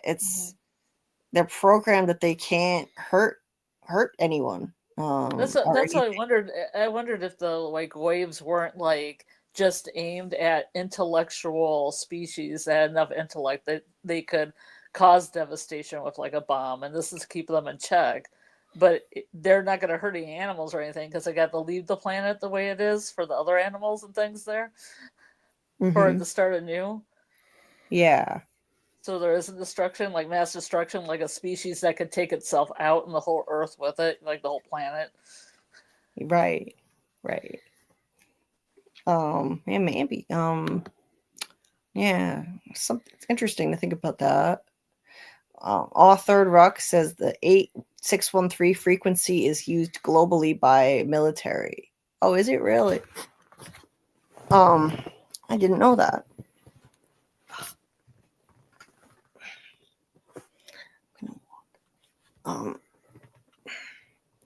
So S. Madison says all humans are there in that frequency, or what's left of them. Oh, so maybe that's Like why everyone's all tuned into that frequency, maybe. Yeah, interesting. 8613. What is that? Kilohertz or something? What was it? Kilohertz? Is that what that is? Yeah. Also written as 8613 megahertz. Megahertz. Is a frequency in the HF band, but it's not. It is not used for public shortwave broadcasting like international radio stations such as Voice of America or BBC. Okay. So in reality, you might hear utility traffic, e.g., aviation or marine voice data on or near this frequency if monitoring HF utility stations, but no regular broadcast station operates there. Huh. Good to know. I didn't know that. Yeah. Jay says just started watching Fallout. When the bomb goes off in first episode, was that Carol at the end of the Pluribus making Fallout a sequel? Nice, Jay. a sneak sequel to it ahead of time. Miss J said, I like this part. I feel like Manny was onto something. Yes, 100%. I agree.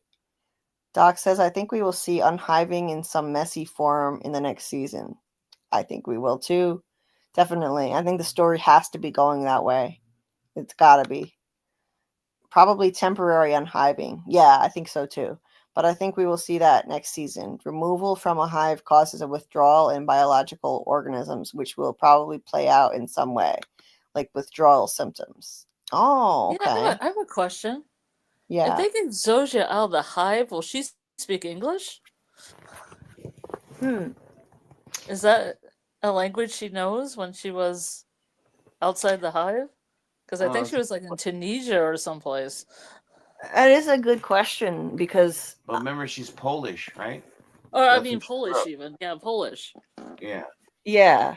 But remember, a lot of Euros speak English too, so. Right. Yeah. Well, if you're in a little village, you're not going to. Right.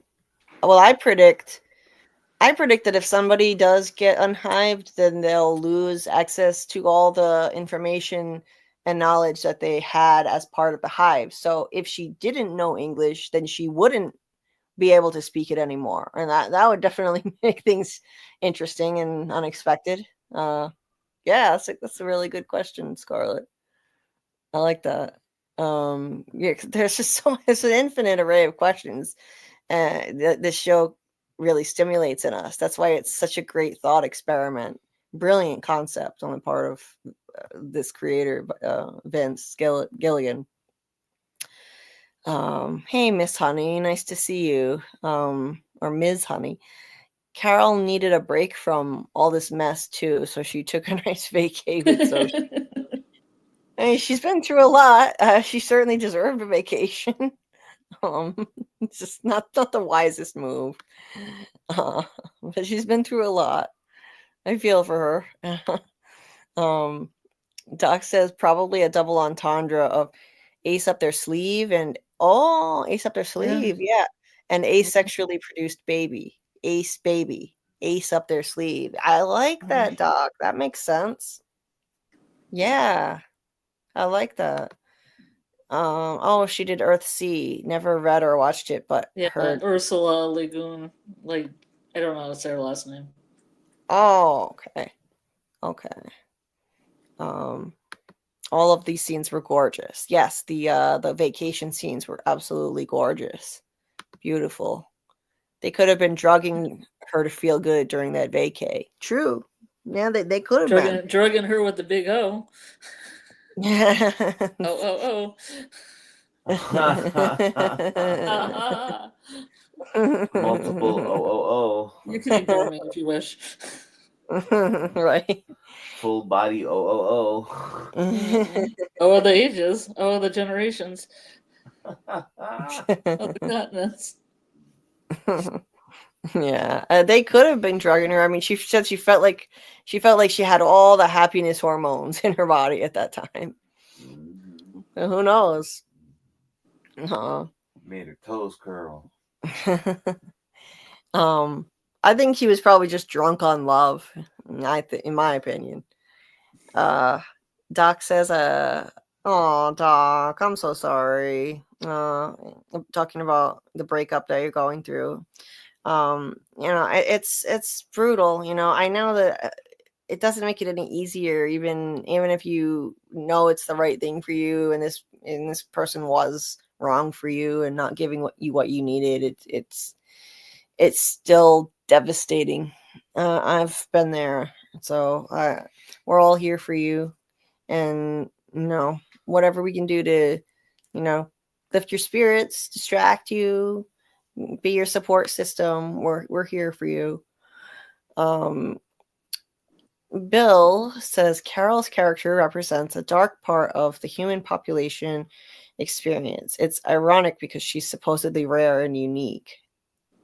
Yeah, I mean, being immune, she's so rare, one of only 13 that we know of. But yeah, I definitely think there's a lot of the common human traits in Carol for sure. Absolutely. So let's see. Daryl says, I would have slept with Sosha in front of Carol to get Carol to snap out of it. Only for that reason, of course. Yeah, sure. Just to get her to snap out of it. Just being To save the altruistic. world. Yeah. Sure. Take one for the team. Let's see. So, yes, Doc, I would reiterate what Ms. Honey said. You deserve a supportive partner. Like, you deserve so much. You deserve, the kind of devotion and support that you provide. You should be getting that back. It shouldn't be one way. So I just want that for you. And now that can begin, you're still, and don't give me that you're 41. You're young. 41 is young. Yeah, you're young. You have plenty of time to find someone, and all the better, that the wrong person gets out of your way so that you can find someone who gives you what you need and deserve from a relationship. I know that doesn't make it any easier right now. In the short term, it's still going to be really painful and hard to let go. But in the long run, I think you're going to be so glad that you took that step when you do find that right person. So anyway, hey, AAMM, Happy New Year to you too. Nice to see you. Hope you're doing well. S. Madison says she can't be happy, Carol. She knows. Well, yeah, I mean, in deep down, she knew the truth, but she was temporarily blinded by her feelings for this woman, for sure. Hold on. This is a Happy New Year.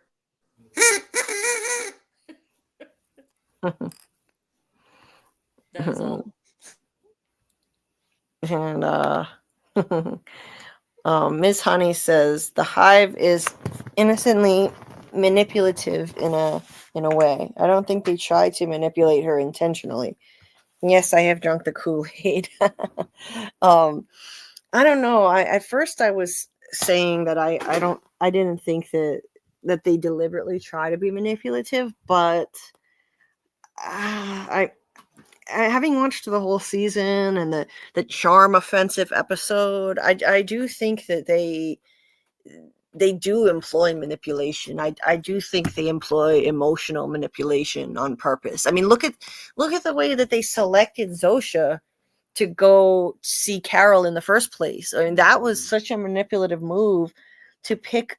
They deliberately picked a woman who best embodied the female equivalent of her leading man in her novels, the gender she wanted that leading person to be, a woman. And, you know, like, of all people, they sent her on purpose. That was a manipulative tactic to try to win her over, because she didn't have any family members or people she was really close to in the hive to send. So they sent her. They're trying to win over the immune people to join the hive. Now, with other people, they send family members to try to manipulate them. They sent who, you know, I'm guessing it's his mother, definitely a family member who goes to bring him food all the time. So I do think that they are manipulating people on purpose. What was that? That girl's whole village too. The other girl that went her whole. Oh, can you not hear me here? I had to move. Well, we hear you now. Like her whole village. But yeah. Oh, like the girl's village. Okay. Like her whole village. I don't know if you're hearing me or not. Okay, yeah. Sorry, I was just looking for my phone. I got distracted for a second. That's okay. I'm gonna switch devices for this last little stretch so that I can walk.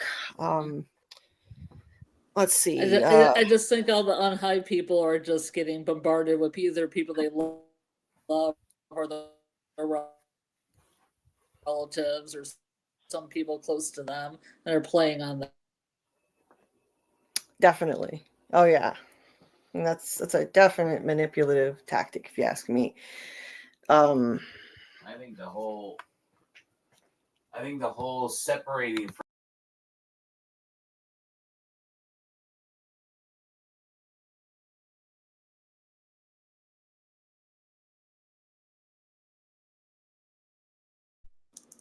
Why can't I? Hello, it's the Scarlet Show. I don't know if there's anyone else here. Here she comes. Sorry, Carl, what were you just saying? I don't know. I forgot. What was I just saying? Just tell me what were you saying so I can. I don't remember. You don't remember? I really don't. No, I really don't remember. Okay. Thoughts. He forgot what he was saying. I accidentally cut him off because I signed off and he was using my mic in the background. I signed off so that I could sign on my phone. Anyway. Well, let me know if you remember what you were gonna say, Carl. Let's see. Let me find where I was at in the comments so that we can pick up where we were in the chat. Okay. S. Madison said 13 days with Zosha is heaven. Yeah, it sure looked like it. Yeah. Ms. Honey said ditto and I'm straight. Daryl said if I was a girl, I'd want her too. Ms. Honey said they better find a way for us to still see Zosha next season. I would be willing to bet that they will. Yeah. Her accent and speaking style are so pleasant. They are, yeah. She has an interesting accent. Unique. Not a typical one that I've heard a lot. S. Madison says electrical magnetic fields need good backgrounds in math. Basically, you must be a telecommunications engineer. Okay. Yeah, I think they're gonna throw a Faraday helmet on her head. Mm. Yeah. Social will be mine, Daryl. Ms. Honey said someone else said that the crate had all the swag she bought on vacay in it. Oh, the crate.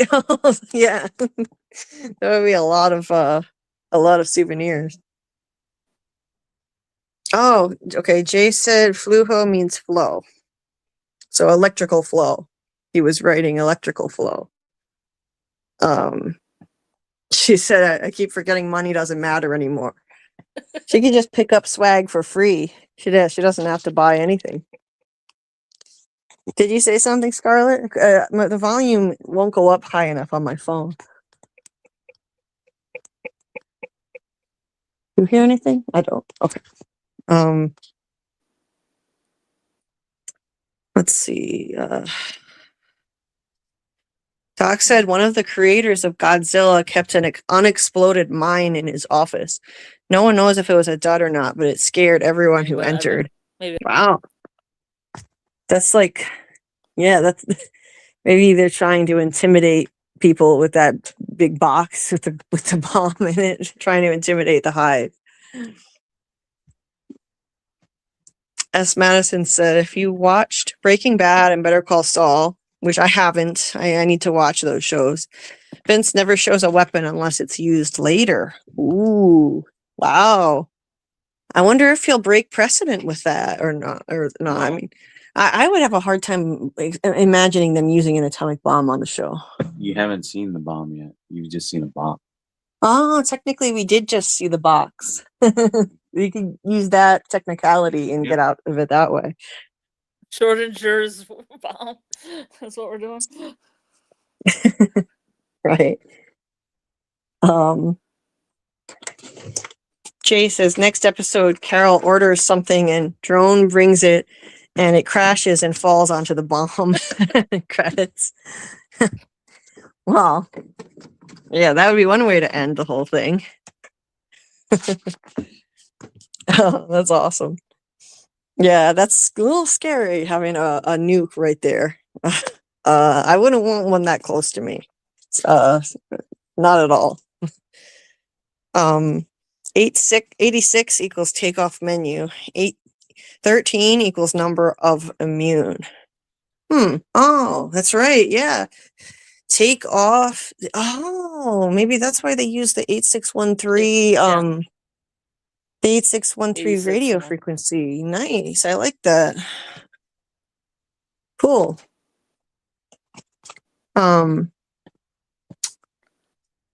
Doc said, I've been wondering that. How much do the individuals retain if disconnected? Yeah, that's definitely, I definitely think that's going to come into play. We'll find out eventually. Someone will be disconnected and I bet they'll just lose access to everything. Just everything will be gone. Sosha is Polish, but she fled to Morocco for some reason. Oh, really? Yeah, her backstory is mysterious. Like, what was up with her when she first came into the show? She was all filthy and she looked like she'd been through a war.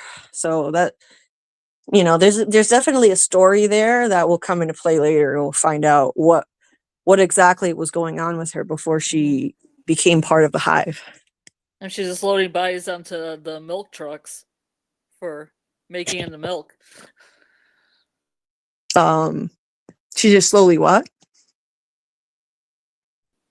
She was stacking bodies in milk trucks in the beginning before she got in the stacking. Sorry. Yeah. My connection's probably not great. No, you sounded fine. It was just there's something wrong with the volume on my phone. It's not loud enough right now for some reason. So I have to hold it up to my ears to hear anything. Yeah. To hear enough. Okay. Stacking body. Yeah. I mean, yeah, what was she doing before all this? There's definitely a story there. Jay says the hive is the hive having sex? Because if not, humans have become a single generation life form. They don't kill, but they would be killing off the human race by not procreating. Yeah, I doubt that they're doing that. So I think that, they're already killing themselves off by starving because of their refusal to kill anything or harvest plants. But I'm sure that they're not. I'd be willing to bet they're not going to procreate either. So, and unless it's with some of the immune, and that's not going to keep the human race going. Just 13 immune people, maybe just a handful of them might want to do this with them. So yeah, I don't think that this is a human race that's going to last long because of all those reasons. If they don't get unhived. How does Mr. Diabete fit into next season's predictions? It's a good question, Jay. I don't know. I think he'll continue to be an individual. I don't think he'll join the hive. We'll probably see him again, and he'll, I don't know, I have a hard time thinking he'll ever change his hedonistic ways. He seems pretty set in that lifestyle. So, what do you think, Scarlet? Well, they don't have a stem cells, but it's just a matter of time until they find another way in. Right. And he's certainly more than willing to sleep with as many people as they would like if it were to Make come a bunch to that. of ace babies. Right? Racking up the ace babies. Procreate a lot from what do you think, Karl? How does Mr. Diabete factor in? I don't think he's going to become part of the hive at all. I think he's going to keep doing like what you said. Yeah. Maybe he's procreating as we speak. Right. Most likely.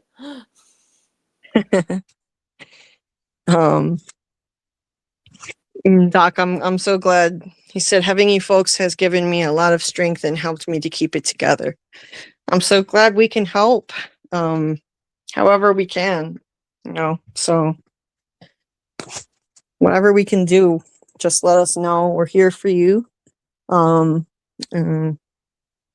He also says, Daryl, you could just sleep with another woman and then ask Sosha in front of Carol what your unit looks like. What?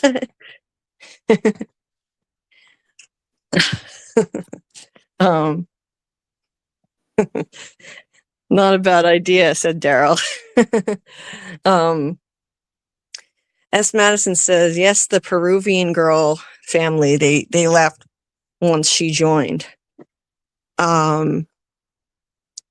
Wait, what about her family? Yeah, they all just took off. They all left their village and that was that. So there's no such thing as family or culture. Yeah, it's just a manipulation. That was in the context of like manipulation. Yeah. When you were saying something like the hive using manipulated tactics. Oh, absolutely. Yeah. That was another manipulation that they were doing. Absolutely. To get her to join them. Let's see.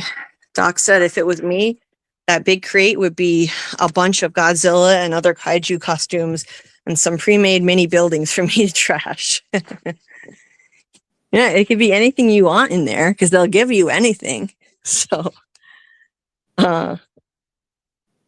he said, I suspect that since only the individual other fully experiences things that happen to them and the rest is awareness, the individual might retain knowledge of what their body did and maybe some knowledge from it, but they wouldn't be able to hold all their knowledge. But probably memories will remain and memories of things they needed to know for their hive roles. Yeah, I would agree that they'd probably remember what they personally did and engaged in and who they talked to, and they'd remember that. And at a minimum, I think nothing more than that.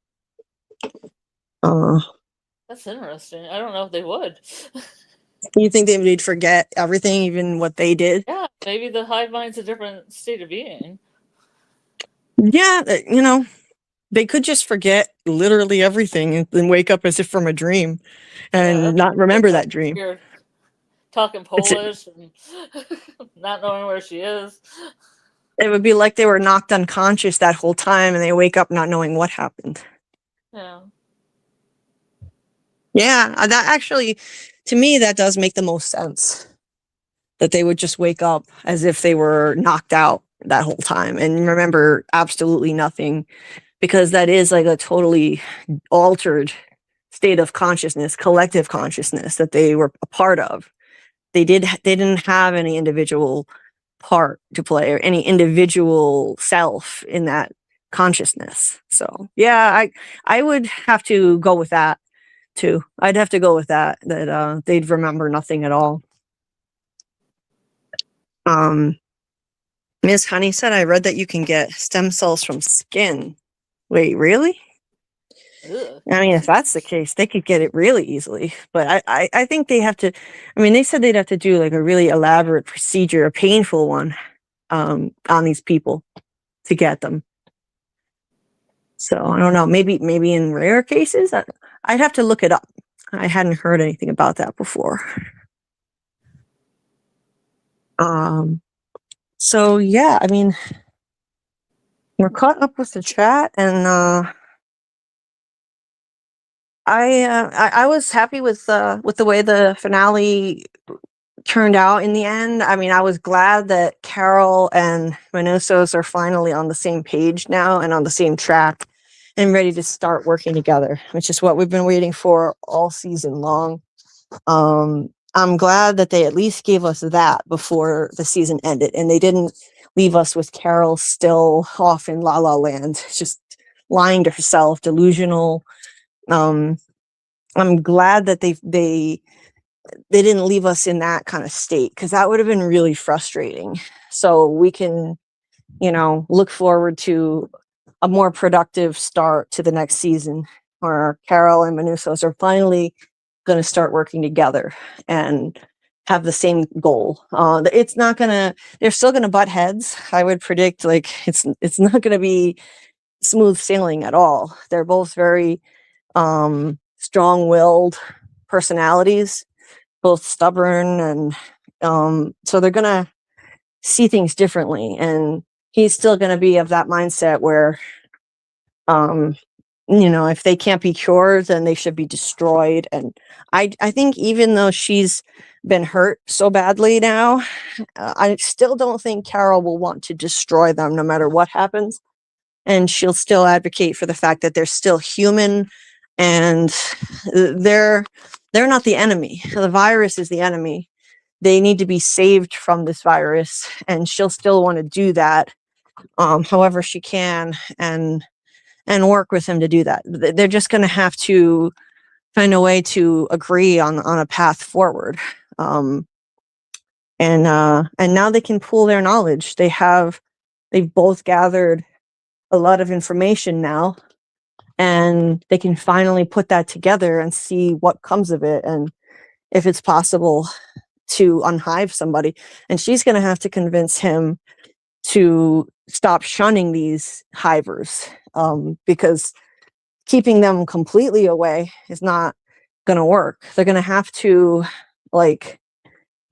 interact with the hive mind people if they hope to continue learning anything new about them and continue on a path toward figuring out how to break them free of the hive. So that's going to be a difficult push and pull between those two, but I think it's going to be a winning team, though. They're both really smart people, very smart, stubborn, and resourceful people. So I think this is going to be really interesting to see how it pans out. I think that in addition, someone else will be added to the mix. They'll find some other immune person that they didn't know about. I doubt that there would be many.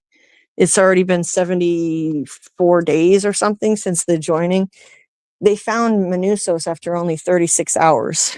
But they'll probably find like one more person, if I had to guess. And his radio wave thing, I think he's onto something, and they're going to figure out that they can maybe unhive somebody, using that technique. But it's going to take a lot of effort to get the hive people to trust them enough to come anywhere near them again, though. So that's going to be an obstacle, just getting anywhere near them. You can't unhive them if you can't get close to them. And now they're both going to be shunned for a while. I mean, they're not going to trust Manusos at all to be near him. Carol was only able to get them to come back by, opening up to them, breaking down emotionally, asking them to come back. But now that she's working with him, he's never going to do that. I mean, unless Carol convinces him, he's going to have to like pretend to, let them in and ask them to come back. As long as she's with him and he won't bend and he won't pretend he wants to talk to them and interact with them, then they won't come back. So they're going to have to work on that. That's going to be an obstacle.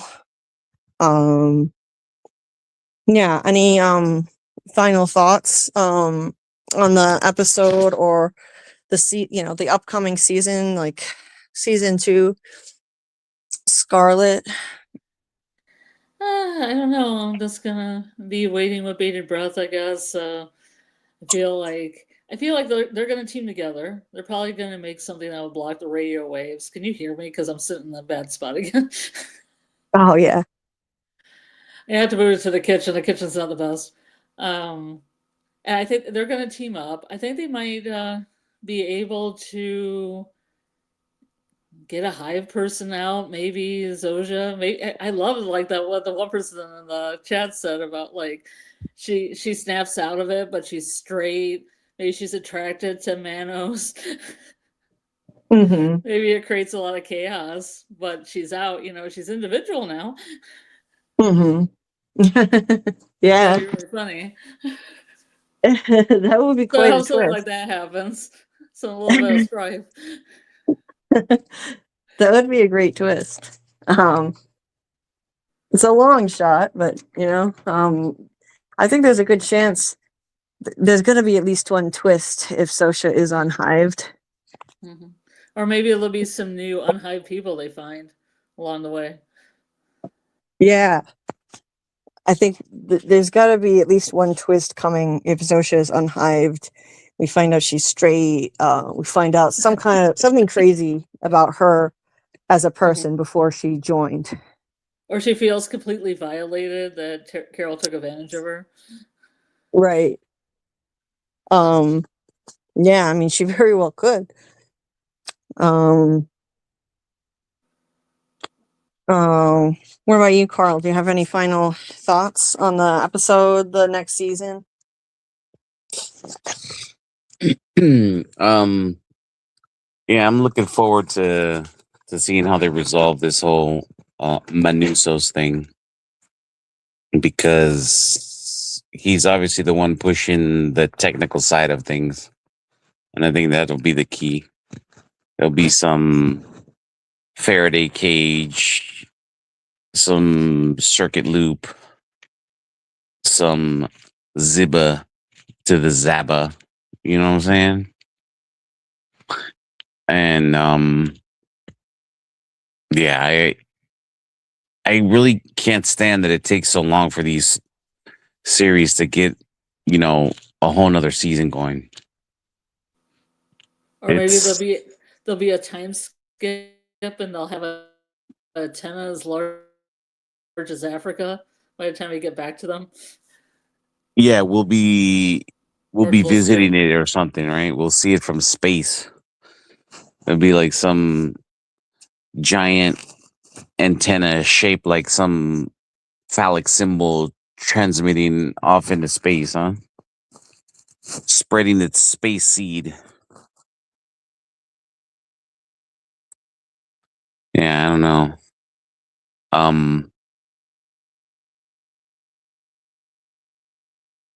Yeah.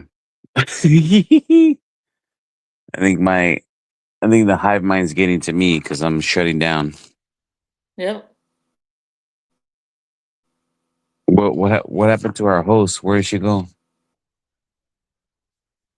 Oh, Julie's not there? I feel her little ring is bouncing when she's talking. Are you muted? Oh, what's happening? What? Her little. Oh, you see the hive mind broadcasting around her circle of her avatar. Can you hear her? No, she like stepped away. She like stepped out of Yes. the room. Is she being taken over? Yeah, she's been. Okay.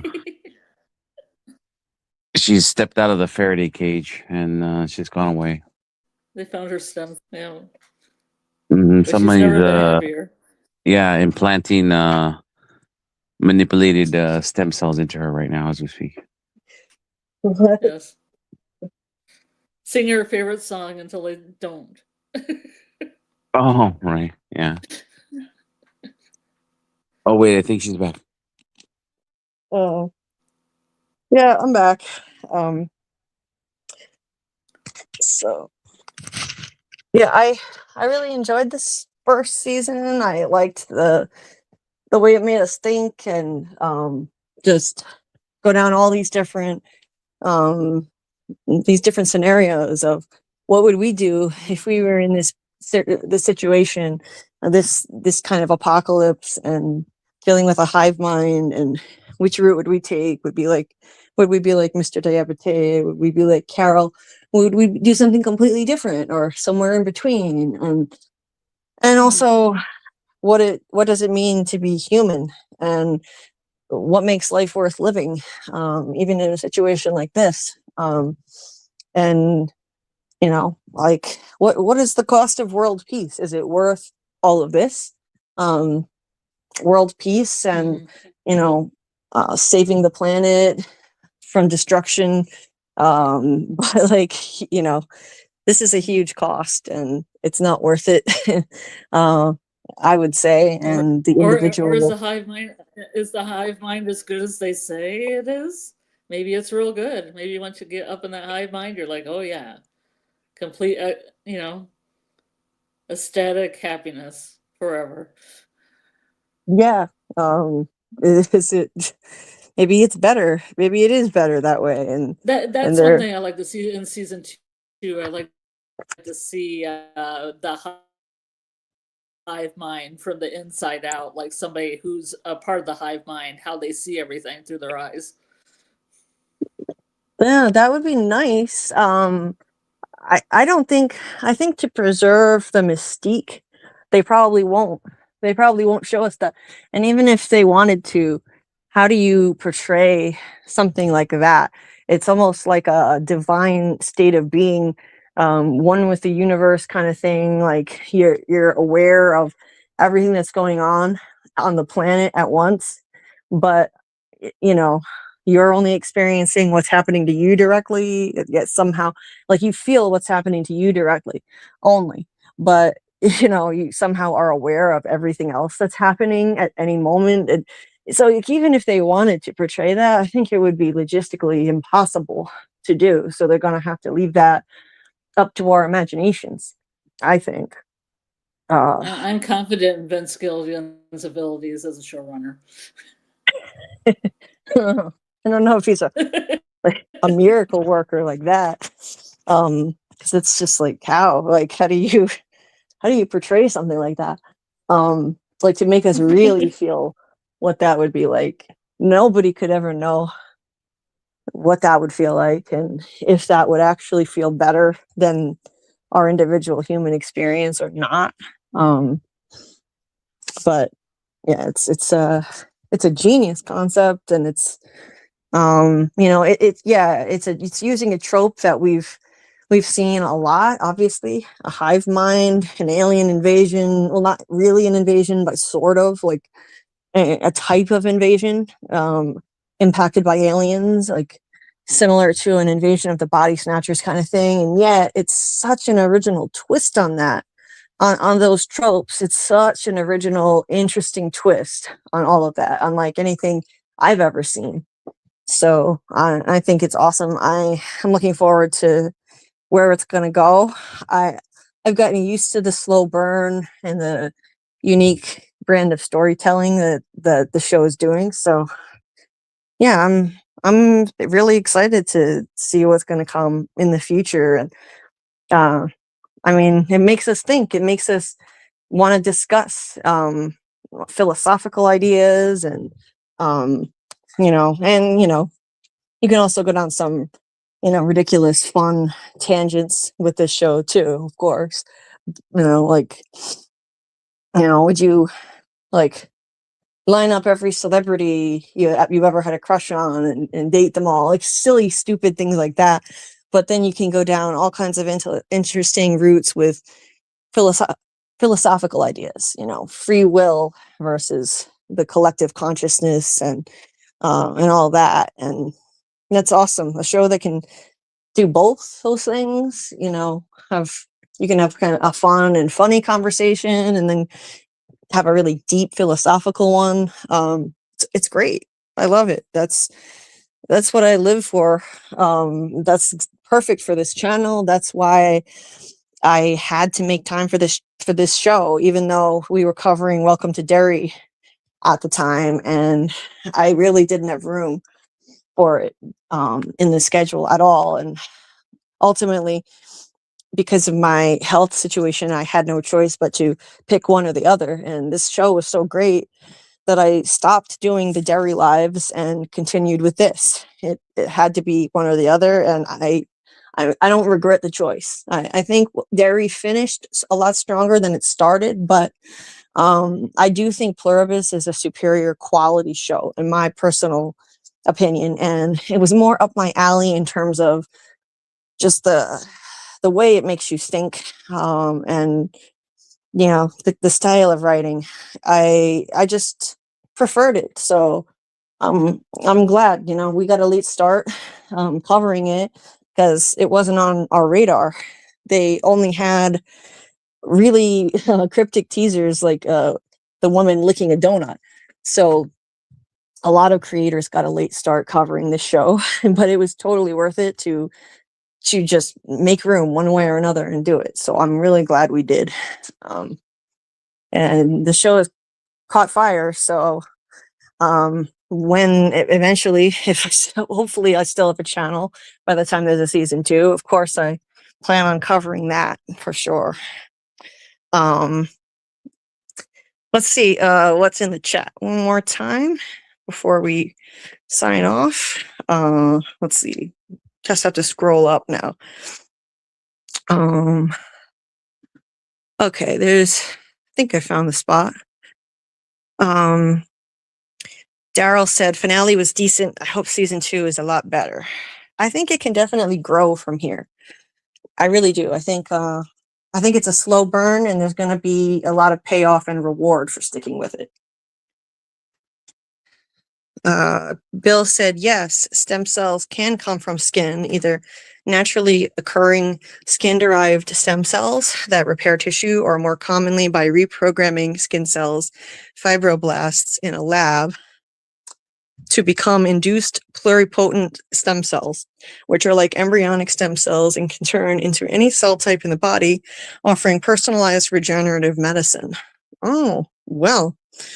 Interesting. Well, if it's that simple, then why can't they just turn people easily? Well, maybe they're omitting that scientific fact just for the sake of the plot, I guess. Let's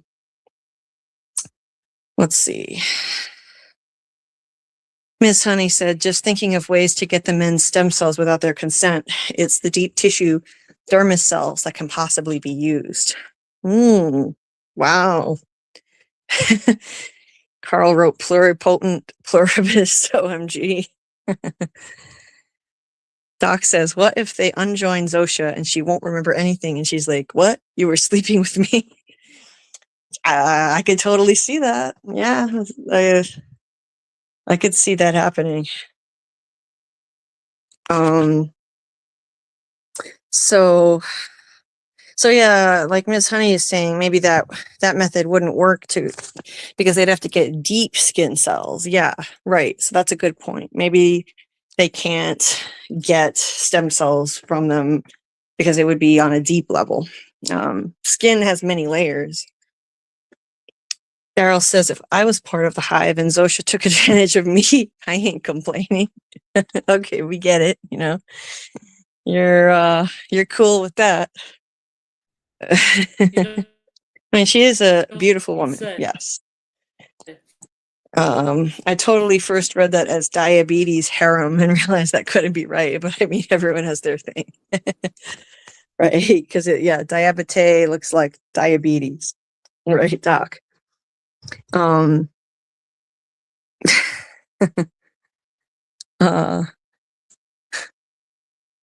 Sosha already makes me lose my mind, so may as well.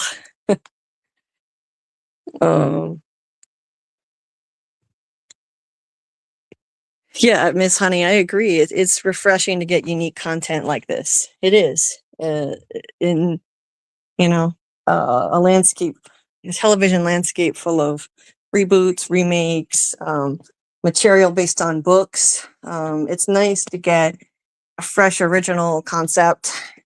Yes, it has tropes that we're familiar with, but it's a truly original take on those tropes. That's what's so awesome about it. Yeah, and it's just gotten everybody talking. It's a real water cooler kind of show. Miss Honey was like, everyone else is asleep in my house, and y'all got me cracking up. Now we're gonna wake up Miss Honey's house. 22 likes. Awesome. Thank you so much for hitting that like button. It does help people find the stream, gets us in the algorithm. Daryl says, I have enjoyed TV shows in 2025, but I want my from. Sosha has kept me satisfied in the meantime. Yeah, it was a good year for 2025 TV shows. It was. We had, especially toward the end, we had a bunch in a row. Welcome to Derry. Stranger Things, I still enjoyed that. I know it was divisive, but I enjoyed Stranger Things. Pluribus. And then I thought the final season of The Handmaid's Tale was one of the best shows of the year. The Last of Us, not so much. Wasn't a fan of that one. The Institute could have been great, but I was let down by that one. Alien Earth, I thought that one was a letdown too. But yeah, there was some good TV. None of it compares to From, though. I agree. From is my favorite show, and we're going to get that back this year. So yeah, I think we're all ready for that. It was a mixed bag in 2025 for TV. There's a lot of disappointment for me personally. Of course, Severance too. How could I forget Severance? Severance, I think, was easily the best show of the year. Severance was the best show of the year. Then I would say Pluribus after that. Oh yeah, there was Yellow Jackets too. So it was a big year for Sunday. Quality TV. Yeah. Yeah, I wasn't part of that. I'll catch you up. Someday we'll catch you up on it for the final season. Final season. You gotta come. You gotta come play the game. Maybe by the time that happens, I'll be on board.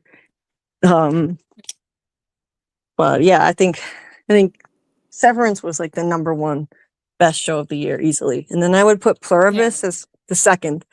I think Pluribus was like number two. But all those original ideas, like Severance's original idea, Yellow Jacket's original idea, Pluribus's original idea, Stranger Things, I guess, is original idea. I mean, they did take a lot from King, but it's original idea.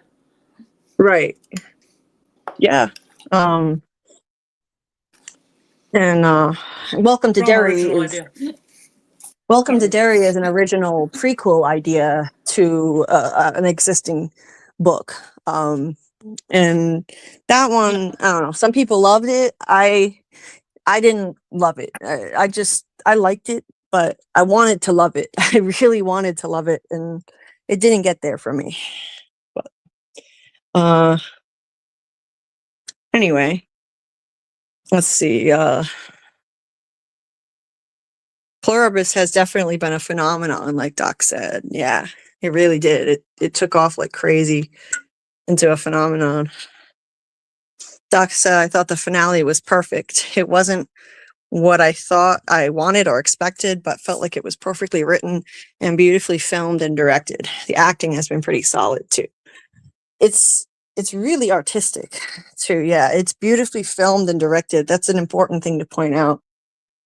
Really aesthetically gorgeous and gorgeous use of colors, aesthetically just beautiful to look at, and it's got definite color symbolism going on, and so beautiful shots, beautiful cinematography, beautiful locations.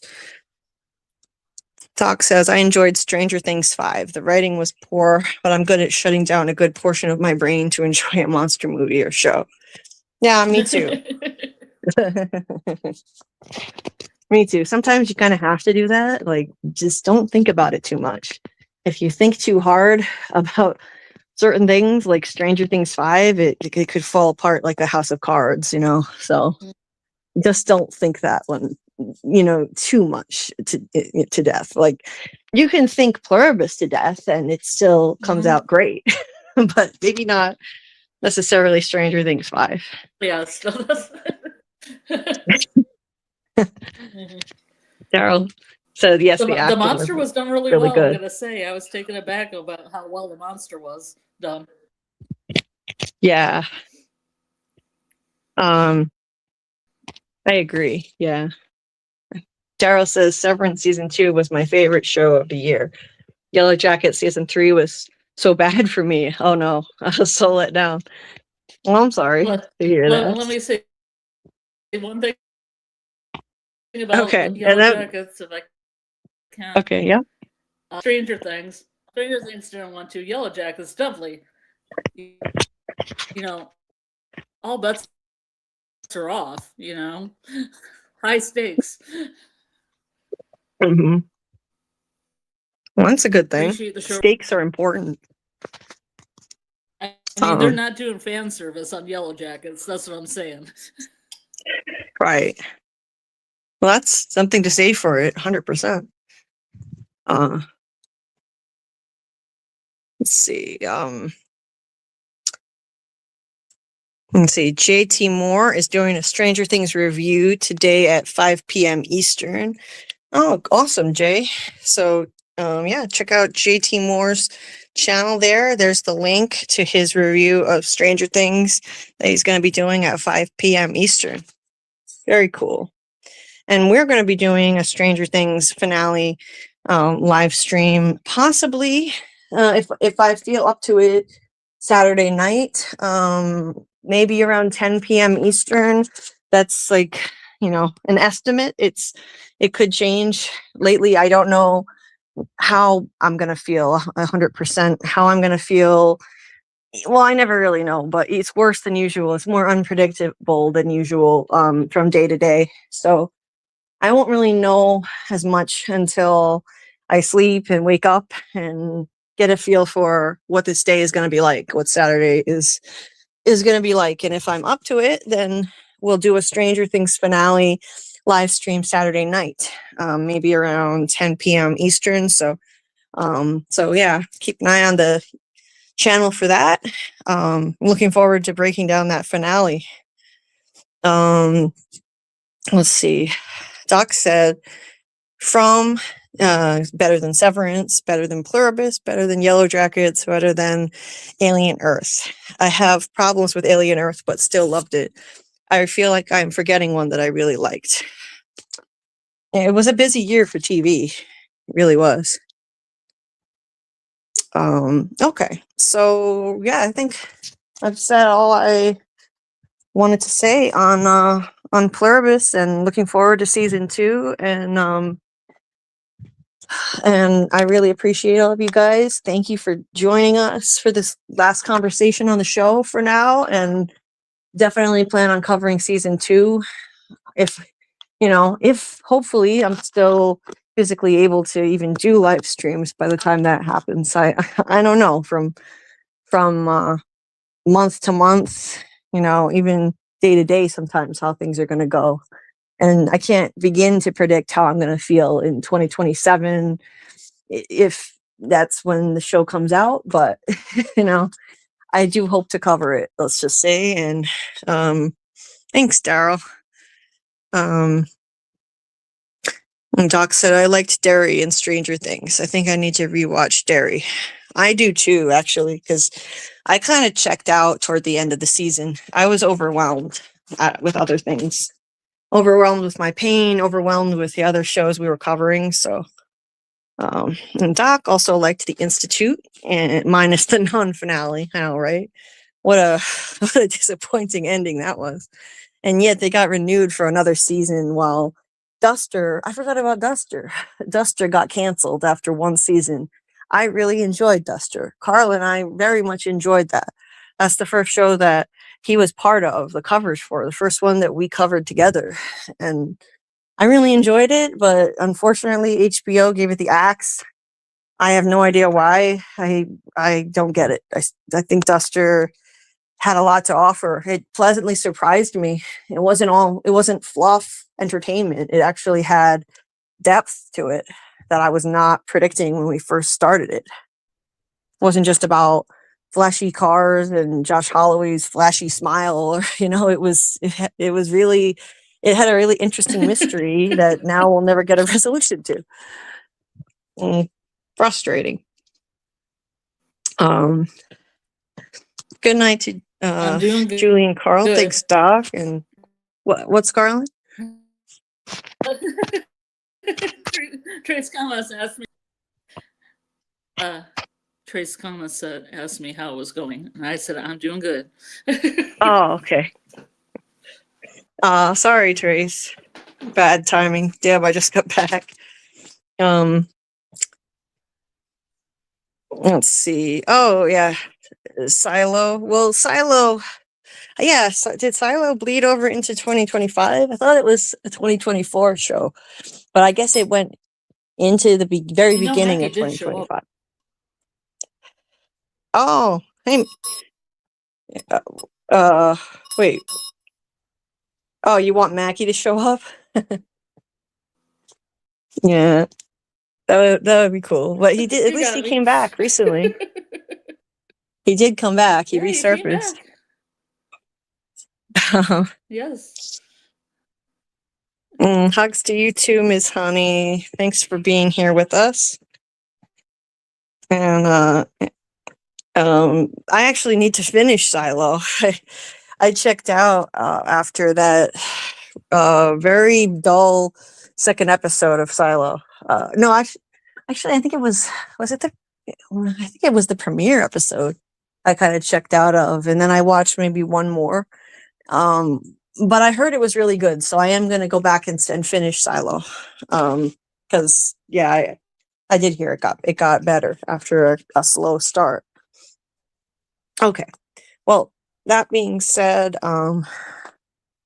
thanks to everybody who joined us. Thank you to the replay gang in advance for watching.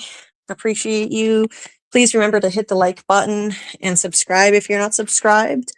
And leave a comment in the regular comment section if you have a moment, even if it's just an emoji. That helps trigger the algorithm. And if you have any ability to do a hype, you can hype the video after the stream ends. You can hype it. Everybody gets, I think, like 3 hypes per week or something. I think I saw something like that. Yeah. So that's something that you get for free. Yeah, Jay, Handmaid's Tale was, I think, one of the best shows of the year. Okay, anyway, gonna sign off now. So I could just keep on going. You can listen to one of those hour lives about Handmaid. Watch all the Handmaid's Tales. I remember one of them went was that the one that went 12 hours with you and Lori? No, it wasn't Handmaid's Tale. It was I forget which one that was with Lori. That might have been The Last of Us or something. I only did scripted videos for The Handmaid's Tale. Oh,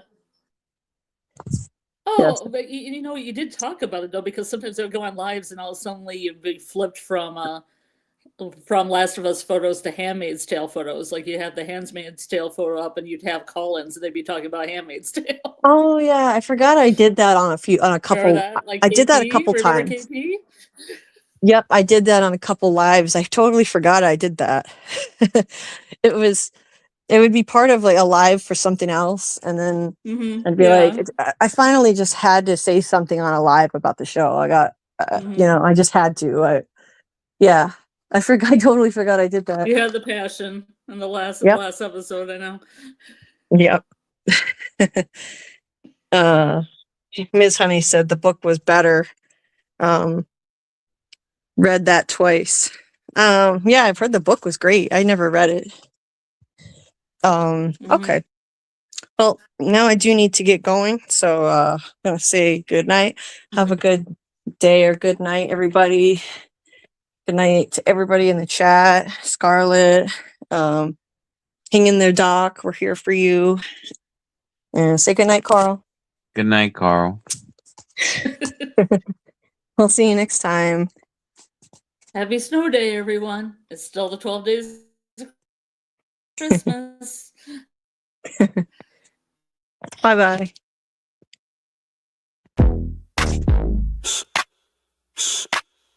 Yeah. That's a theory creaking open, baby. Yo, welcome to the screen where the plot gets bent. Julie B deep dives, not just for content. She don't react, she dissects those threads from the lens. Catching clues y'all missed when the credits end. What you know about freeze framing frames and while you blinking, she building an evidence drum. Got a notebook thicker than the lore itself. In a chat full of nerds with a mental health shelf. Yeah, she sees the glitch, peep the double cross. You just watching TV, she talk to the boss. Every theory and thesis, no throwaway guess. While y'all on season 1, she in season X. Said rewind it slow it, zoom in enhance. Julie B caught the symbol in the window glance. While you tweeting what just happened like a clown, she already made a flow chart, color coded breakdown. They don't die like us. They don't vibe like us. They binge and they bounce. We revive that trust. They skip intros, we wear frame. You watch shows, we decode the game. They don't die like us. Nah, they don't die like us. She cracked Severance before y'all knew it was deep. Predicted the Last of Us deaths in her sleep. When the camera pans, she ain't blinking once. Catch a ghost in the glass, call it theory punch. Watch parties lit like apocalypse nights. Call-ins while they bringing alien rights. Hey, Julie, I think the trees are spies. Well, I have a spreadsheet that confirms that, guys. Zoom in, boom in, she moving through clues. Spinning Discord in the courtrooms, Lord of views. Got miles of receipts. Time stands with heat. Every rewatch turns into a Reddit elite. You stuck on the surface, we beneath with maps. Cross-referencing lore with the rector's caps. If your fave show got secrets, don't be dumb. Julie got the chalkboard out in Frums where it's from. They don't dive like us. They don't vibe like us. They skim the edge. We inside that crust. They zone out, we zone in the pain. You say plot twist, we say nope, chain. They don't dive like us. Nah, they don't dive like us. What's that? That ain't a blooper, that's a plot thread. You thought it was a shadow? She thought it was a coded message from season 3. And she's probably right. Step this way if your mind's unbent. Step that way if your theories pay rent. Say Julie B, deep dive queen. Now zoom, scroll, theorize, pull. Ain't no rabbit hole safe once she got the cloud.